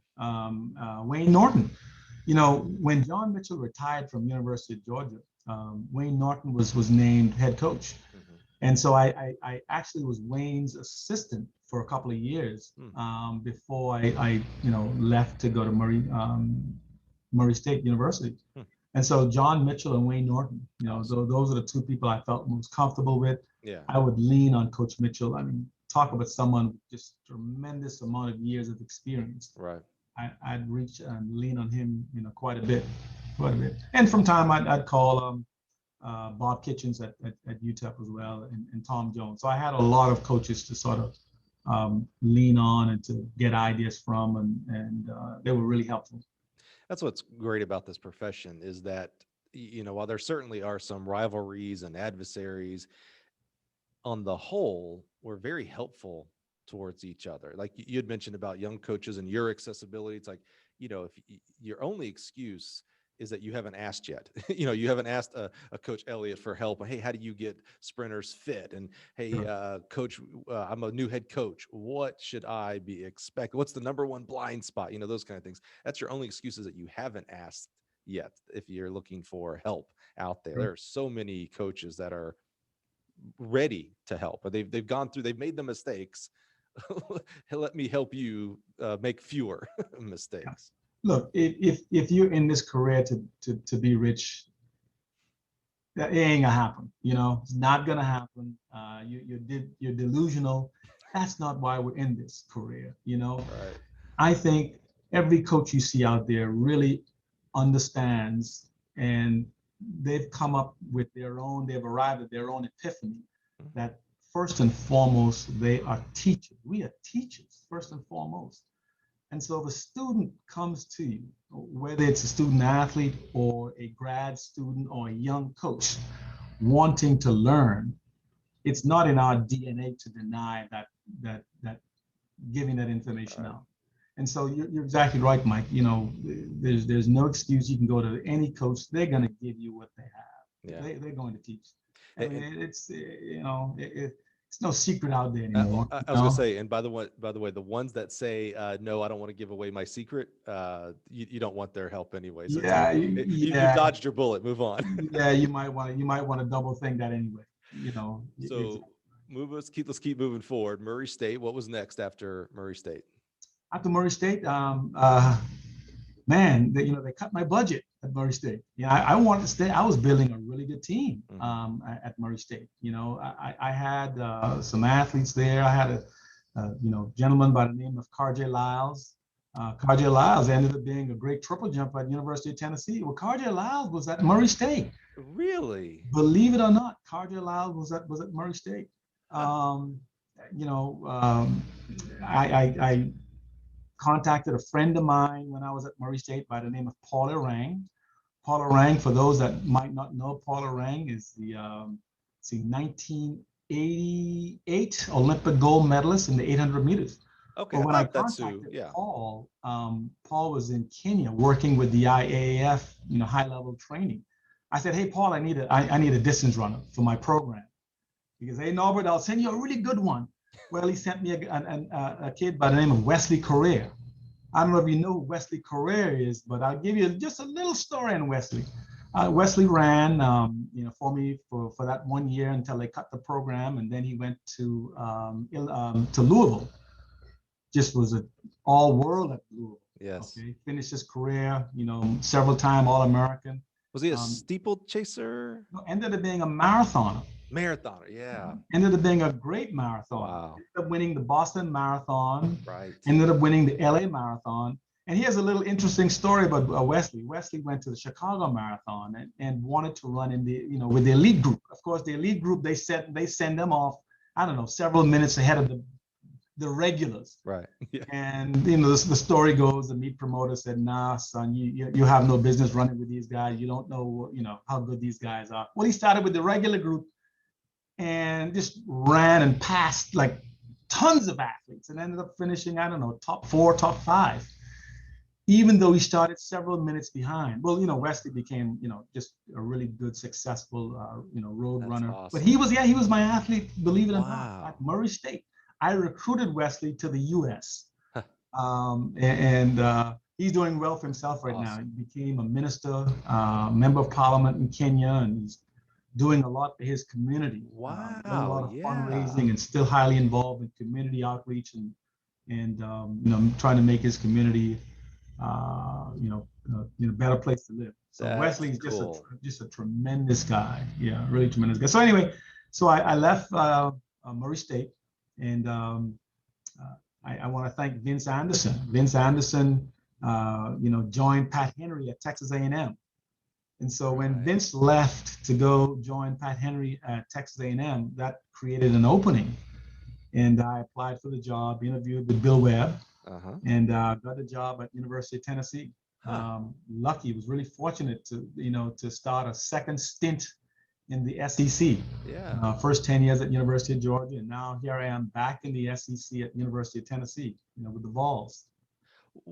So that's interesting. SEC, Ohio Valley, back to the SEC, and of course, spoiler alert, you're at Big Ten now. A lot of coaches. It's interesting. I've been having this conversation with some of the guests in a couple of weeks here. I've been seeing a lot. I'm a huge social media guy. Norbert, I don't see you on social media at all, my man. We got to change that. I need to get you on Twitter, Instagram, something. Yeah, I do. Yeah, I need to get some Norbertisms out there. Yeah, absolutely. So, but on Twitter especially, that's where I like to hang out a lot. There's been a lot of chatter, proper chatter, about towards athletes, from coaches to athletes, saying, "Hey, don't sell yourself out on a D1 mentality. That yes, there are certainly great schools and great programs for you on the Division I level, but don't forget that there are D2, D3, NAIA, JUCO opportunities." I flipped that around to the coaches, because I mean, that's where my focus is, of course. But while I certainly believe that in athletes, I certainly believe that in coaches and their livelihood, their lives. That we see the glitz and glamour of a Tennessee or a Georgia or a Purdue, and we hear of a Murray State, or we'll learn here in a little while Campbell University. I went to Troy University, and we tend to have this hierarchy, like, oh, Campbell, Murray State, Troy down here, and then heaven on earth, if you will, Tennessee, Georgia, etc. So a lot of coaches are foaming at the mouth to get to the SEC, and they think that their career is set. Their lives will be so much better if they get to that level. You went to several different levels. What advice do you have in regards to, and I know you had a lot of fun and success and career changing, you did a lot for kids and for your own livelihood at Tennessee, just like you did at Murray State. I mean, the story of Wesley and Carjay at Murray State. I mean, if there was no Murray State, I'm not saying there wouldn't be a Wesley or a Carjay, but it would have been a different path. And obviously their paths went on to greatness. What do you have on that as far as coaches thinking that if they don't hit the SEC or Power 5, I should say, that their careers aren't they didn't make it, if you will? I think I've got a different sort of spin on it. I would not have left Murray State University had it not been for a budget crisis. I can't fault a coach for wanting to be at a university or at a conference where there is job security. We coach because we're passionate about teaching and coaching and imparting knowledge and mentoring, advising, raising young kids to become adults. But you've got to still, at some level, be able to have a degree of job security. I wouldn't have left Murray State. I lived in a neighborhood that was just so much fun. My kids enjoyed it. I will tell young coaches, there are so many good places to coach. Find that good place to coach. If you're a family person, find that good area to raise a family, and just go teach and go enjoy it and go coach. So I think I know what you're sort of alluding to. You don't have to coach at a Big Ten, at a Pac-10, at a Big 12 or whatever, SEC. You don't have to do that. Right. Find that fit, find that niche for you, and just enjoy coaching. And that is what I was really doing. I was having a lot of fun at Murray State University, but I wanted to continue to advance my career. I wanted to have success. I wanted to have a men's and women's program. My budget was cut literally down to nothing. And I was told I had to still maintain a men's program made up of sort of walk-ons. Well, you enjoy coaching, you enjoy teaching, but it's a sport, and you want to have success in the sport. You want to be competitive. You just don't want to mark time, march in step and not move and not progress. And so that's the reason why I left Murray State. I left a great neighborhood, a great community, a great school, just to try to find some sort of job stability and comfort. So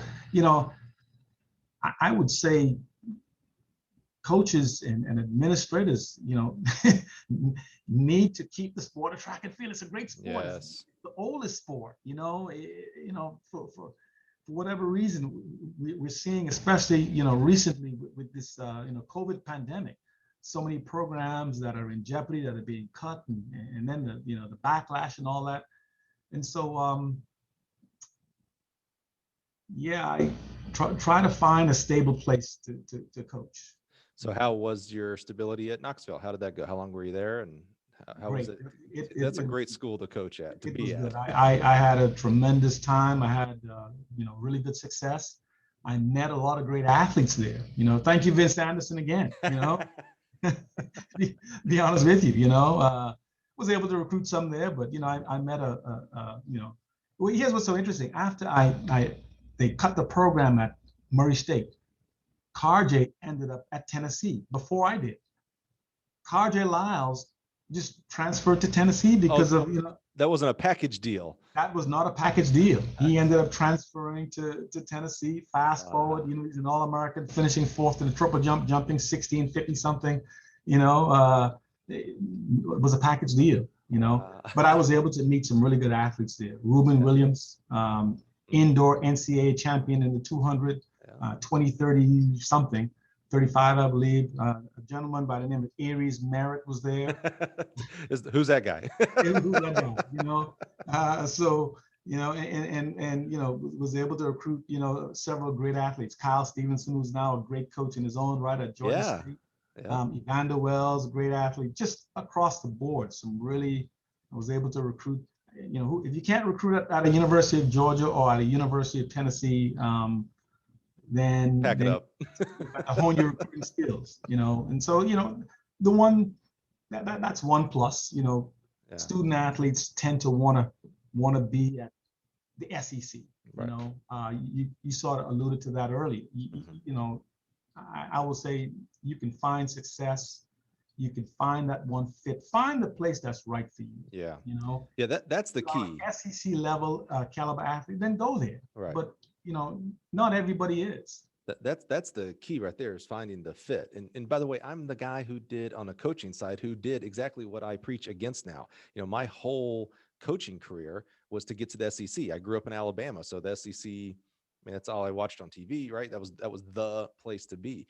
And so I leave Ball State University, where I had a lot of success. Great. One of my athletes just this weekend was announced that she's going to be in the Ball State Hall of Fame. Patricia Soman, 22. You know how when you get older, your PRs get better? Well, because I never really had PRs, I sucked. So my athletes' PRs get better the older I am. So Patty was like a 22-foot, 44-foot jumper. I'm sure I'm off a little bit, but she was she was a stud. She was all American and all that. I'm not like, she wasn't a 19-foot jumper. Like, I'm being for real. She was really good. But so I had a lot of success, but I really wanted, no matter what, to get to the SEC. That was I've made it, if you will. And so I get the opportunity to go to Mississippi State. And the problem was, I thought I made it. Like, I was like, oh, I've done, like, I'm 28 years old and I'm in the SEC. My career's set. I'll be here for the rest of my life. And it's a whole different, that first SEC championship is when it really smacks you Like, I mean, you go to all the, you go to Tyson Invite, and it's amazing. It's great, but it ain't conference. When you go to your first conference meeting, you're like, oh, what happened? Yeah. Like, what, Oh, this ain't supposed to happen. yeah. IAAF level competition. I mean, Yeah. like, no, it is, you talked about this earlier about hard to describe. It is hard to describe what an SEC championship meet is. And that is, we weren't ever really in the hunt for the national title. So I can only imagine that is similar when you go to the NCs and, you're fighting, every point is a huge gap, right, at the NCAA championship. I can only imagine it's similar, but in the SEC, it's because you see them all every day, like, and you know them all, and you probably recruited half of the athletes on every other team. Absolutely, yeah. Oh, yeah. man, get out of here. Definitely something.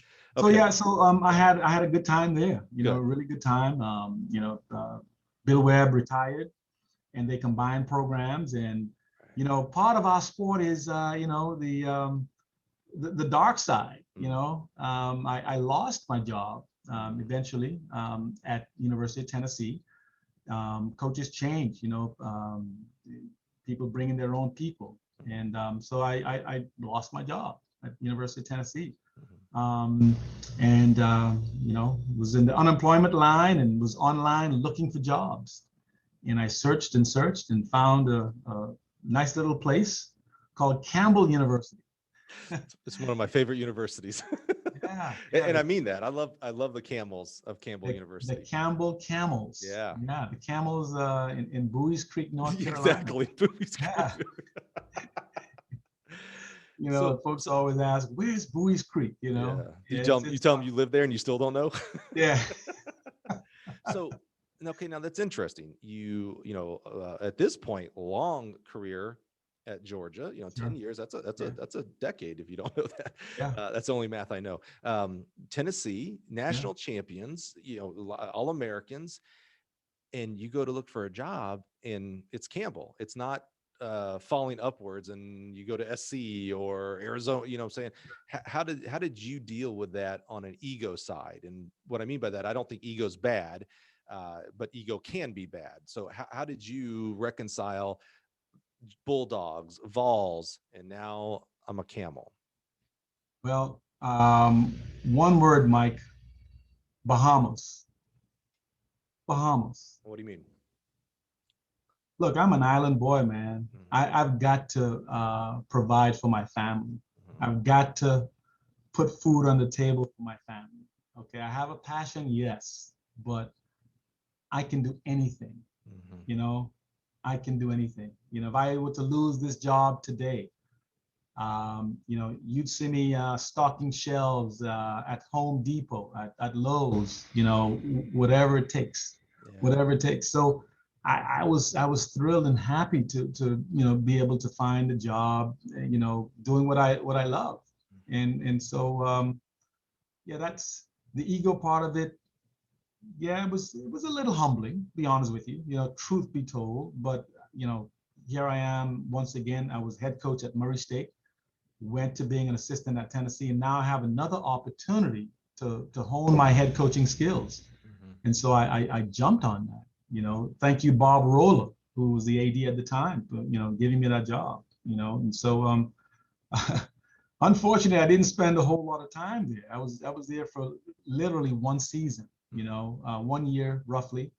And, I remember it was a summer day. I was walking on a park while my kid was skateboarding. I get a call from my really good friend, longtime best friend, Rolando Greene.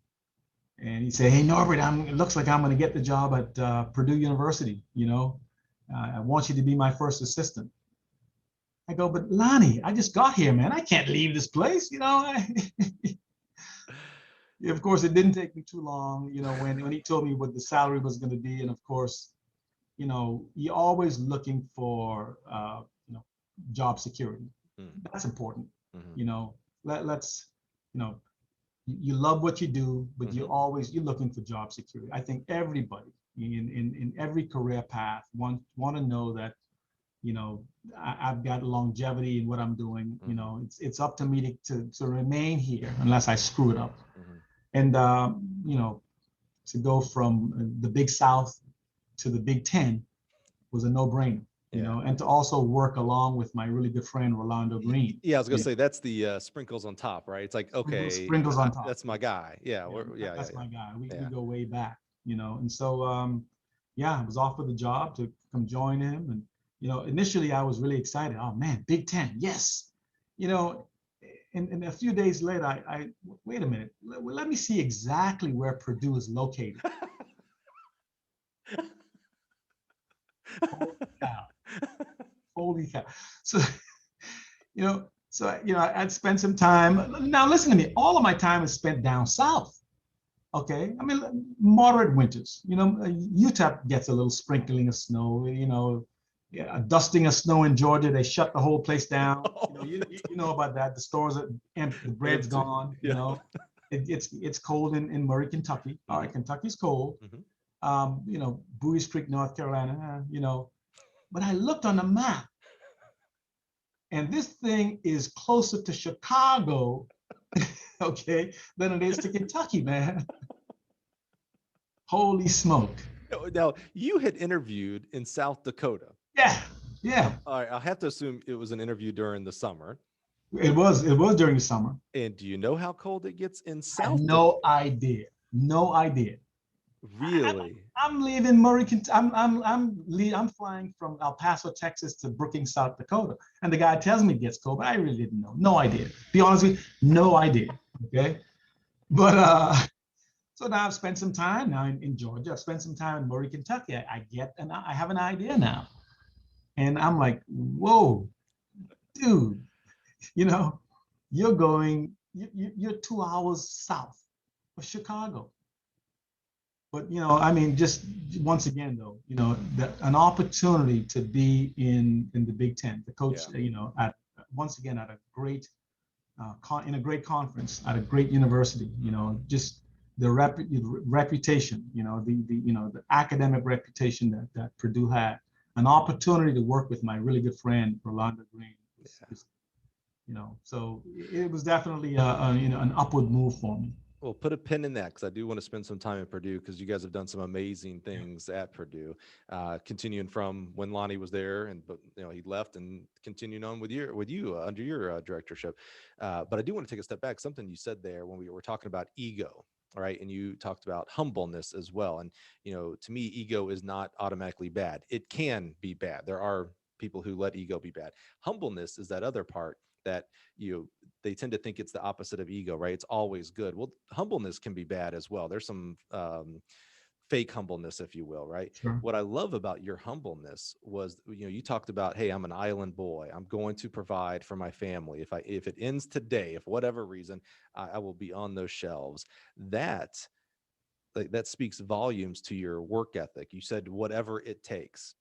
That's the kind of I can only imagine that's the kind of athlete you were, as far as like, okay, I'm going to do everything I can to become the best triple jumper, even though I'm looking at those sprinters over there. But as a coach, it's like, okay, I'm not going to let my lack of whatever be the reason my athletes don't succeed. So I'm going to go to the library. I'm going to read. I'm going to talk. That is that hunger of humbleness of it's not going to be, if there's a resource out there, I'm not going to just, I'm not too good for it. And that's what I love about your career of going from a Georgia to a Murray State to a Tennessee to a Campbell and now to Purdue, is it was never beneath you, ever. No. It was an opportunity to affect kids' lives in a positive manner and provide for my family educationally, etc. That's what that's what I loved about your journey, and why I really wanted you here, because I love that it was never beneath you. If you were at, I don't know, I'll use my alma mater. If you were at Troy University tomorrow, I know you would be the same person today that you are tomorrow. And that is the real story of your journey. Sure. I appreciate that. Thank you for those kind words. And I think that, you know, anybody listening to this, you know, just be true to yourself, be humble, be about educating, not be bigger than the sport. You know, the sport is the sport, you know, and we owe it all to it. We ought to respect the sport. We ought to treat the sport with dignity. And when we, when we retire, we can walk away and leave the sport in a better place, yeah, it doesn't matter where you are. Right. You've got to be that teacher. You've got to continue to have the passion. A lot of young coaches want to be in the SEC or the Big Ten or one of the Power 5 conferences, but guess what? You get there if you so desire by just putting your head to the grindstone and coaching. Your success will be recognized. Don't think, if I go to that big conference, they have all the equipment, they have all the technique and all of the latest cutting edge tools. Now I can have success. No, you can have success wherever you are. Yeah. I was at Murray State, and one of my athletes ended up finishing second in the 400. Well, one of the coaches walked up to me and go, "Hey, where did you get her from?" I go, "No, this is her senior year. She's been here." I just put my head to the grindstone and we just trained. Didn't have a whole lot of equipment. We just ran. We just trained with whatever I had. We just trained. They didn't even know she was there. Okay. I know this is a senior year. I do what I do, man. I teach and we train and we work hard. So wherever you are, just keep that work ethic, that hard work ethic with you. And that's what we do. That's what we do. That's exactly it. Your worth, your value as a person and as a coach, as a teacher, is not predicated on that P is Purdue or that P is Pitt State in Kansas or Paradise Valley Community College. Your worth is who you are as a person, your integrity, and who you're willing to work for. And that's why I love that. Hey, I'm an island boy. I am going to take care of my family. That's it. Okay. Absolutely. So now, but you are at a P that is Purdue. Yeah. And you're at a great conference. You're at a great institution. You've got great coaches around you. So talk to us about the transition into the Big Ten, coaching with your friend, who's one of the greatest people in the world, by the way. I love Lonnie Greene. Yeah, I mean, golly, Lonnie Greene is a homeboy, a native islander. He grew up, I'm a few years older than him, but we grew up literally in the same neighborhood. And we talk about it all the time. Really? Very, very humble beginnings. Huh. If you were to have an opportunity to be down in the islands with Rolando Greene, and if he were able to show you where he grew up and where he lived, I mean, your jaw would drop. And so, the old saying goes, never forget from whence you've come, where you've come from, but continue to look forward. That's what, that's what we've done, he's, gosh, talk about someone that had the yearning, the appetite to learn and to become good. There is no shortcut. His success is due to his hard work, his diligence. All the things we spoke about doing, having mentors and talking to people. He probably doesn't want me to say this, but I'll fast forward this story. He paid his own money, lived in a hotel for a week to go shadow Clyde Hart Baylor. Clyde Hart Baylor. Yeah, right. And he just pestered Coach Hart until Coach Hart gave in and said, "Okay, son, you can come on down." Okay, wow. And paid his own way. He lived in a hotel for a week and learned every possible thing he could in that week from Clyde Hart. Whatever it takes. Whatever it takes, and he's still learning. I mean, Lonnie Greene he'll. Hey, who one of his best friends and mentors is? Mouse Holloway, at the University of Florida. They are competitors, but he will humble himself to learn from any and everybody. And he'll call me to this day. We'll bounce ideas back and forth. As successful as he's been at the University of Arkansas and then at Purdue University and now at Kentucky, he'll call me, "Hey, what about this idea? What do you think about this?" Just want to make sure I'm doing it right, and that's the kind of person he is. So, yeah, just, I miss him. I enjoyed the small few years that he was here, at Purdue University, but I'm also very, very thankful for him leaving. Right. Yeah. You know, leaving the job in my hands. What was it like when you guys got there? And I can't remember if you were in the group. I caught you guys at the Drake Relays in the second year that you guys had all come to Purdue. And I was telling Lonnie and Keith, I think was in that group at that time. I was like, what's most impressive is you guys came out of the chutes fast. I mean, Purdue was not in a great situation when you guys took over. And of course, when you took over, you had some transfer, the normal stuff that fortunately or unfortunately happens. Depends on which side of the coin you are on that one. Yeah. But within a year and a half, you guys were cranking. I mean, you're pushing all Americans left and right, Big Ten. You're moving up in the conference. What was it? What spark did you guys bring to hit that, to do that? Look, Lonnie Greene, Lonnie Greene, it always starts with great leadership, and knowing what I know now, I want to thank, Calvin Williams, Lonnie's sports supervisor, for just wanting to make a change. And Calvin just did his due diligence in researching and doing background checks. And everybody he spoke to, they kept mentioning Lonnie Greene, this person on his list, Lonnie Greene, and brought in Lonnie, interviewed, and Lonnie brought the same SEC attitude to Purdue University. You saw the success he had at Arkansas. And, once something is in your blood, in your wheelhouse, you bring it with you.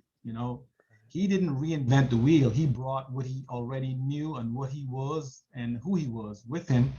And, you just change the culture, so it took a little while, but, great coach, a great motivator. I don't know of a better motivator, so we were able to find the best we could find and just coach the heck out of them, and I can tell you, Mike, on numerous occasions, folks would come up to us and go, man, who's this kid? Where'd you get this kid from? Just a kid that we trained. Right. You gotta, when you're not at the school, you've got to find the best you can find, and you've got to use your ability to train them. You've got to be a great teacher, and that's what we did. That was the other aspect. It was quick.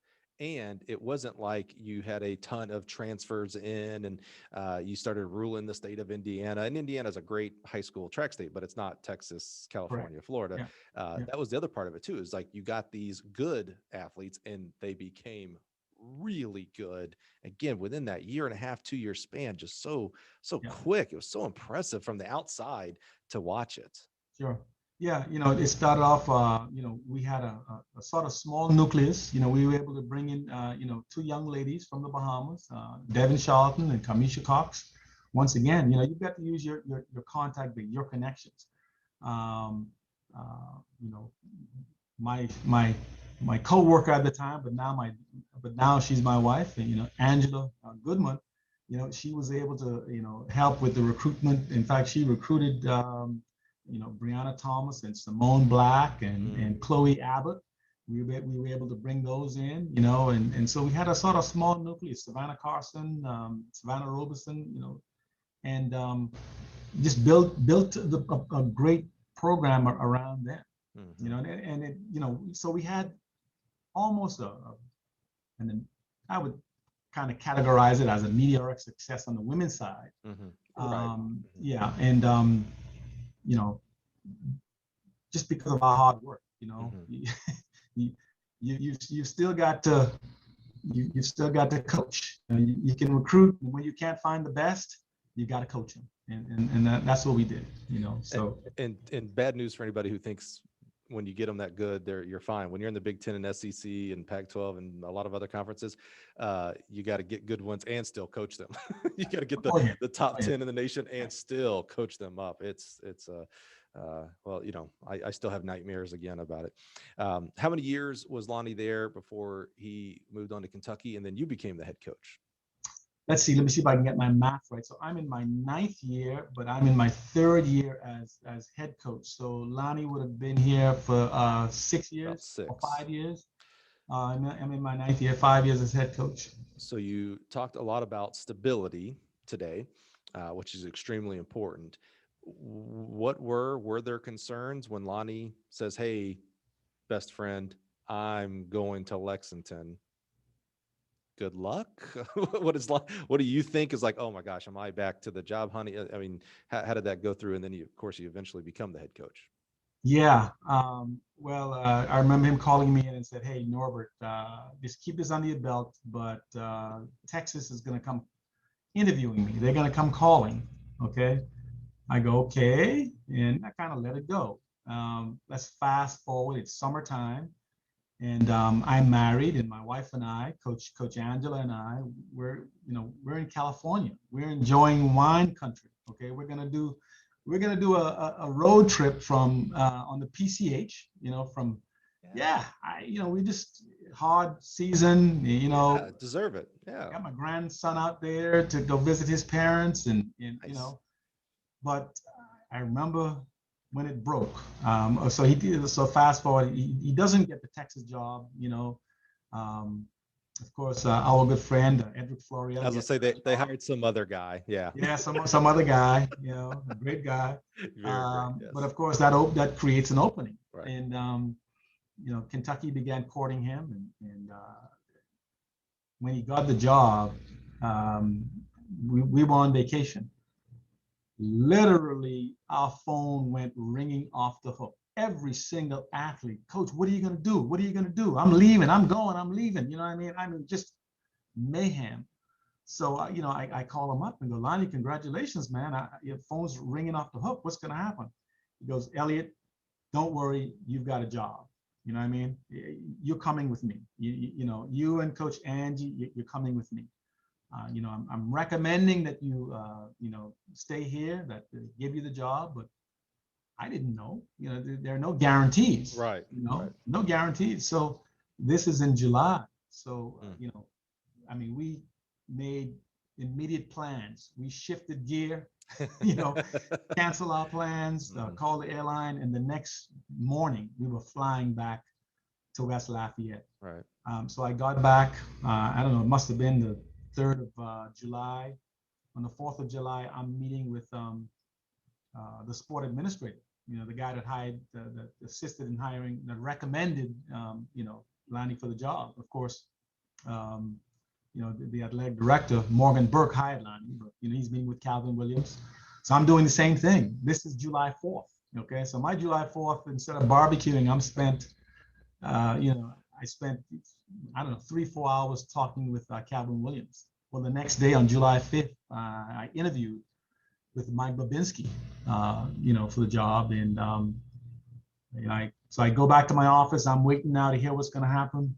And Calvin comes walking down, shakes my hands, and goes, "Congratulations, you're the new head coach." So, I remember asking Calvin, "Look, Lonnie is gone." He goes, "Norbert, don't worry about it. Enjoy your vacation, man, and nothing's gonna happen. Don't worry about it." Cool. I'm like, I don't know about this, Right.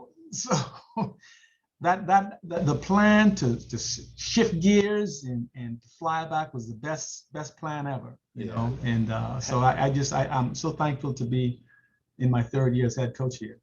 How much, when they said, "Hey, you're in, you're going to be the next head coach," how much was relief, right? Somewhat of relief of like, okay, I'm here, I'm at a good program, and now I'm going to become the head coach. And how much was excitement of like, oh my goodness, I get to take all of my head coaching experience, my SEC experience, etc., and now I get to run my own Big Ten Power 5 ship. Yeah. Thank God for those 4 years at Murray State and the year at Campbell University. Of course, nothing prepares you for a Power 5 head coaching job. It doesn't. But I'm way more comfortable now.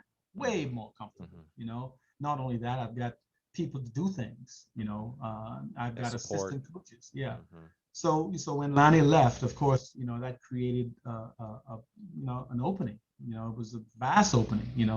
Huffins was gone. I needed to hire a jumps coach. I wasn't sure whether John Oliver, the cross country coach, distance coach, was going to stay here or go, to join Lonnie. He had options, I had to hire a throws coach. Right. Keith McBride leaves and he goes, joins Lonnie Greene. So it was a lot of work, in a short period of time. So here I am looking for a jumps coach. I'm looking for a throws coach, was able to, land Jim Garnham. Of course, I don't know if everybody knows, but Jim Garnham is no longer with me, but, he's now the jumps coach at University of Texas. So, obviously was able to hire, the right person and a good one at that, and was able to hire, good throws coach. And so in a short period of time, I was able to, fill a staff, got Miles Smith to recruit and coach the 400 and 800 meter runners. And so, we put together a pretty good staff. The chemistry is right. And, it happened in a short period of time, but I think it's the right staff. Yeah, you go from, okay, relief and excitement to, oh, well, now there's a job to be done. I have to fill these positions. And what I've always loved about Purdue for the past 10-ish years, and even before that somewhat, that the people you've had on staff, like some of my good friends, Jim Garnham and Jermaine Jones, your director of ops, she's awesome. Christina, she's an amazing person. Miles, who I've known since an athlete, I tried to get him to transfer at Mississippi State. I mean, just good people. And then of course it starts at the top with you. And of course, Angela, which is an extremely unique aspect on its own right, as it is.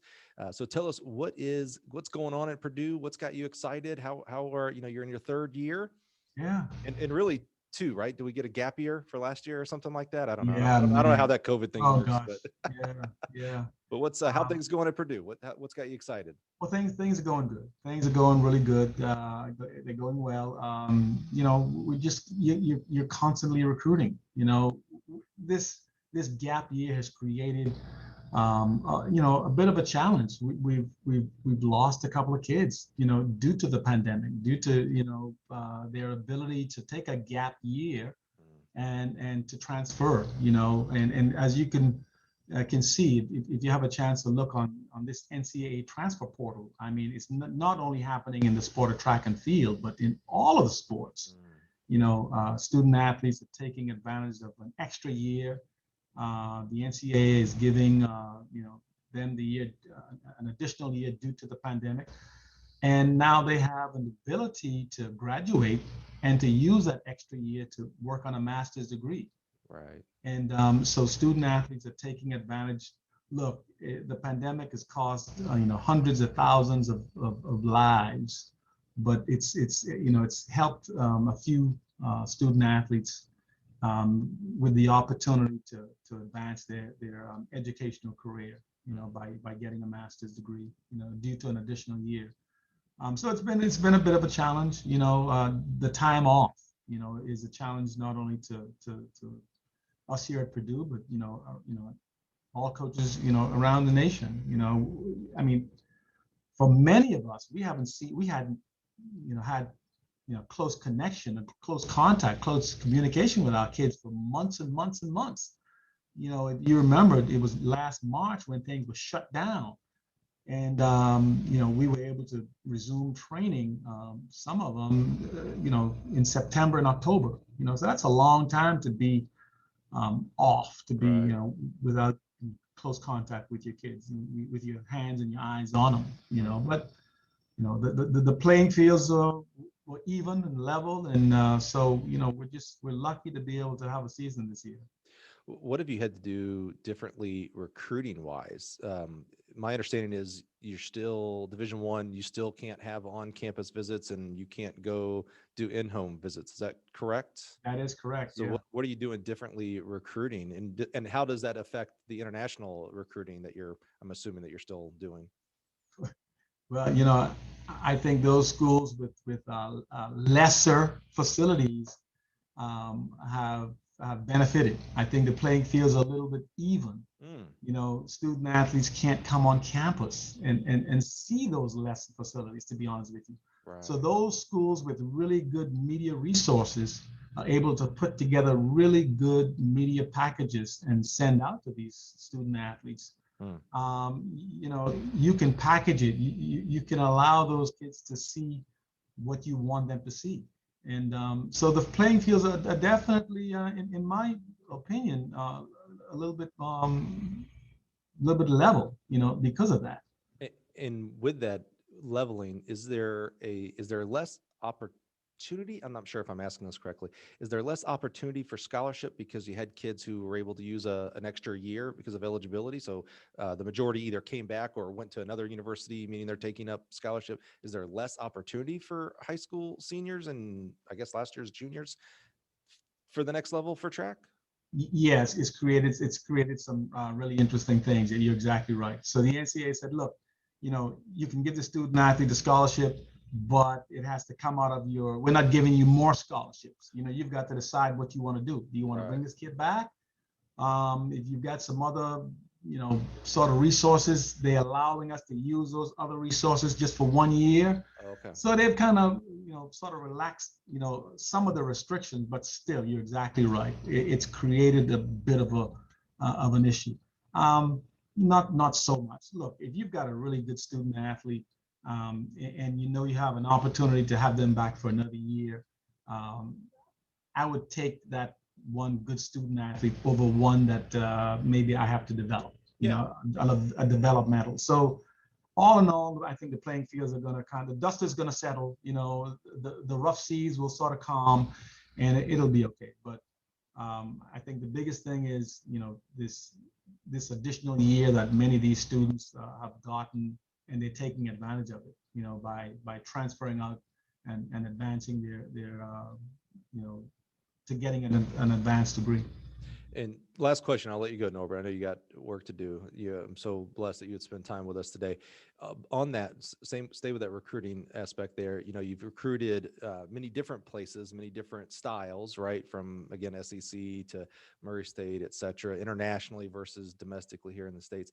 With this kind of blip, if you will, this extra years and things like that, what kind of rippling effects will this have? Meaning, does this all go back to quote unquote normal in 2022? Or is this when you're recruiting, it's a 4 to 5 year cycle, right?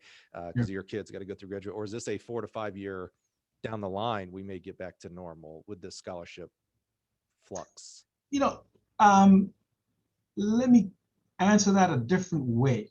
You know, I just talked earlier about how, you know, we had such a long layoff. You know, we weren't able to, you know, put our hands and eyes on our kids. But did you notice something? Have you looked at the indoor results? I wonder if we're training our kids too hard. It was as though there wasn't a time off. It was as though there wasn't a pandemic. What pandemic are we talking about? You look at the NCAA results and even the results so far early this season, they're as good or better than they've ever been. They have ever been. So, you know, the studies, the master's degree, the theses that are going to be written because of this pandemic will be just for many, many years to come.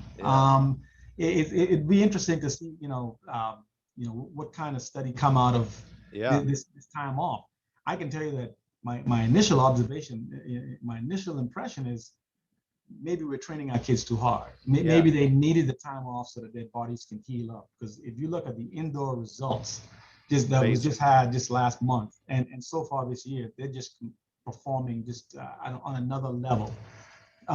You know, from an administrative NCAA point of view, I hope, you know, our sport is always a sport that they look at where they can make cutbacks or adjustments. You know, already we're seeing, you know, the NCAA second round, you know, those athletes that can qualify for that have been reduced from 48 now down to 32. So I'm a little cautious. I'm waiting to see how what's going to happen due to this pandemic. Will the recruitment of student athletes change? Pretty much now for the entire year, we couldn't go off campus. Those student athletes couldn't come on campus, yet we're still recruiting. Will they say, hey, look, you don't need that option. Look, you're able to get those student athletes on your campus now. Why change that? Interesting. So I really don't know. And it's somewhat frightening, so we've just got to wait and see. I didn't think about that aspect, because it is easier once something is taken away because it was needed. I'm doing air quotes because you can define what was needed and how long it's been needed, et cetera. But if you can show like, well, look, you were still fine without that, it's easier to keep it off the plate, if you will, at that point. Absolutely. Interesting. Yeah. We're gonna have to fight to get it back. And unfortunately, our sport is the first sport they look at. It's a necessary sport. It's a non-revenue sport. That's the thing that administrators mention. And then, of course, the bottom line is the bottom line, and that's very, very important. But we contribute in a lot of ways. A lot of ways that might not be of monetary value, but valuable in many other ways. Yeah, I get it. I understand. We got to get back to what an institution is for. It's, goes back to defining what success is. It's not always, success is not only winning an NCAA Division I national title. That is a form of success. One of the majority of successes that coaches like you and coaches around the country do on a daily basis is affecting young people's lives right there where you are. So whether you are in West Lafayette, Albany, Georgia, affecting where your feet are, where your 2 feet are right now, affecting young people's lives in a positive manner. That is success. That is success. With institutions, you're right. There is a bottom line. Don't disagree with that. For someone who's in the private sector, I get that. However, what is the goal of institutions? And this includes the athletic departments. It's not just about, not only is it not just about winning the national title, but it's not just about, well, what does that kid bring to this institution monetarily? It's not all about that. What are we doing for track and field? It's the greatest sport in the world. Every body type, every color, every sex, you have a place in track and field. That's what's amazing about this sport. Yeah, and you've hit the nail right on the head. The ability in our sport to level the playing field. We've seen how the Final Four, there've been sort of 2 levels, between the men and the women. Well, our sport, we're training on the same track, we're competing, we're traveling, we're in the same hotel. That is something that not a lot of other sports can say that they do. And you brought up right there economically. You grew up in a village with nothing, and you grew up in a mansion. You both are on the same runway. The measuring tape is the exact same, no matter what, when it comes to who's gonna win the day. Sure. Norbert, thank you for helping me win the day, man. I learned about cricket today. I learned what Carifta actually stood for. That's awesome, man. I'm just really, honestly, just so thankful for you to spend time in season. I knew this would be tougher doing the podcast, and we've been doing it for over a year now. I knew it'd be. It got real easy when the pandemic hit. Everybody had time for me. Sure, absolutely. In fact, little known secret, if you're still listening today, this is Norbert and I's second take. We were going to do this a week ago, and then all of a sudden it was like, I got to travel, Mike. I got to go. So again, just so thankful for your patience and rescheduling and just being open and authentic today, man. That is the number one gift you can give others who will listen to this episode. And I'm just so thankful for that. My pleasure. I enjoyed chatting with you. Awesome, man. Norbert, thank you so much. Appreciate you also listening today. If you found value in today's episode, I'm going to go out on a limb and say that someone else in your network would find value from Norbert's really unique journey. I really wanted him here really to talk about that Murray State, Campbell, those transitions. You don't commonly see that. And so I really wanted to hear that whatever it takes mentality, that it's about his family, taking care of his family first. And that, to me, if you've been listening to the show, I've been on that passion of taking care of your life, not just that title of coach, but taking care of the things that should be more important: family, faith, etc., so that you can do other things great inside of coaching. So please share this on Facebook, Twitter, Instagram. Norbert's not going to see it because he's not on social media. We're going to change that one day and have some Norbertisms on Twitter. I'm going to make that challenge. I'm going to lose that challenge, I bet, but I'm okay with that. But thank you so much for joining us today. Check us out next week. We'll have another amazing coach to connect you with. Have a great day, everybody.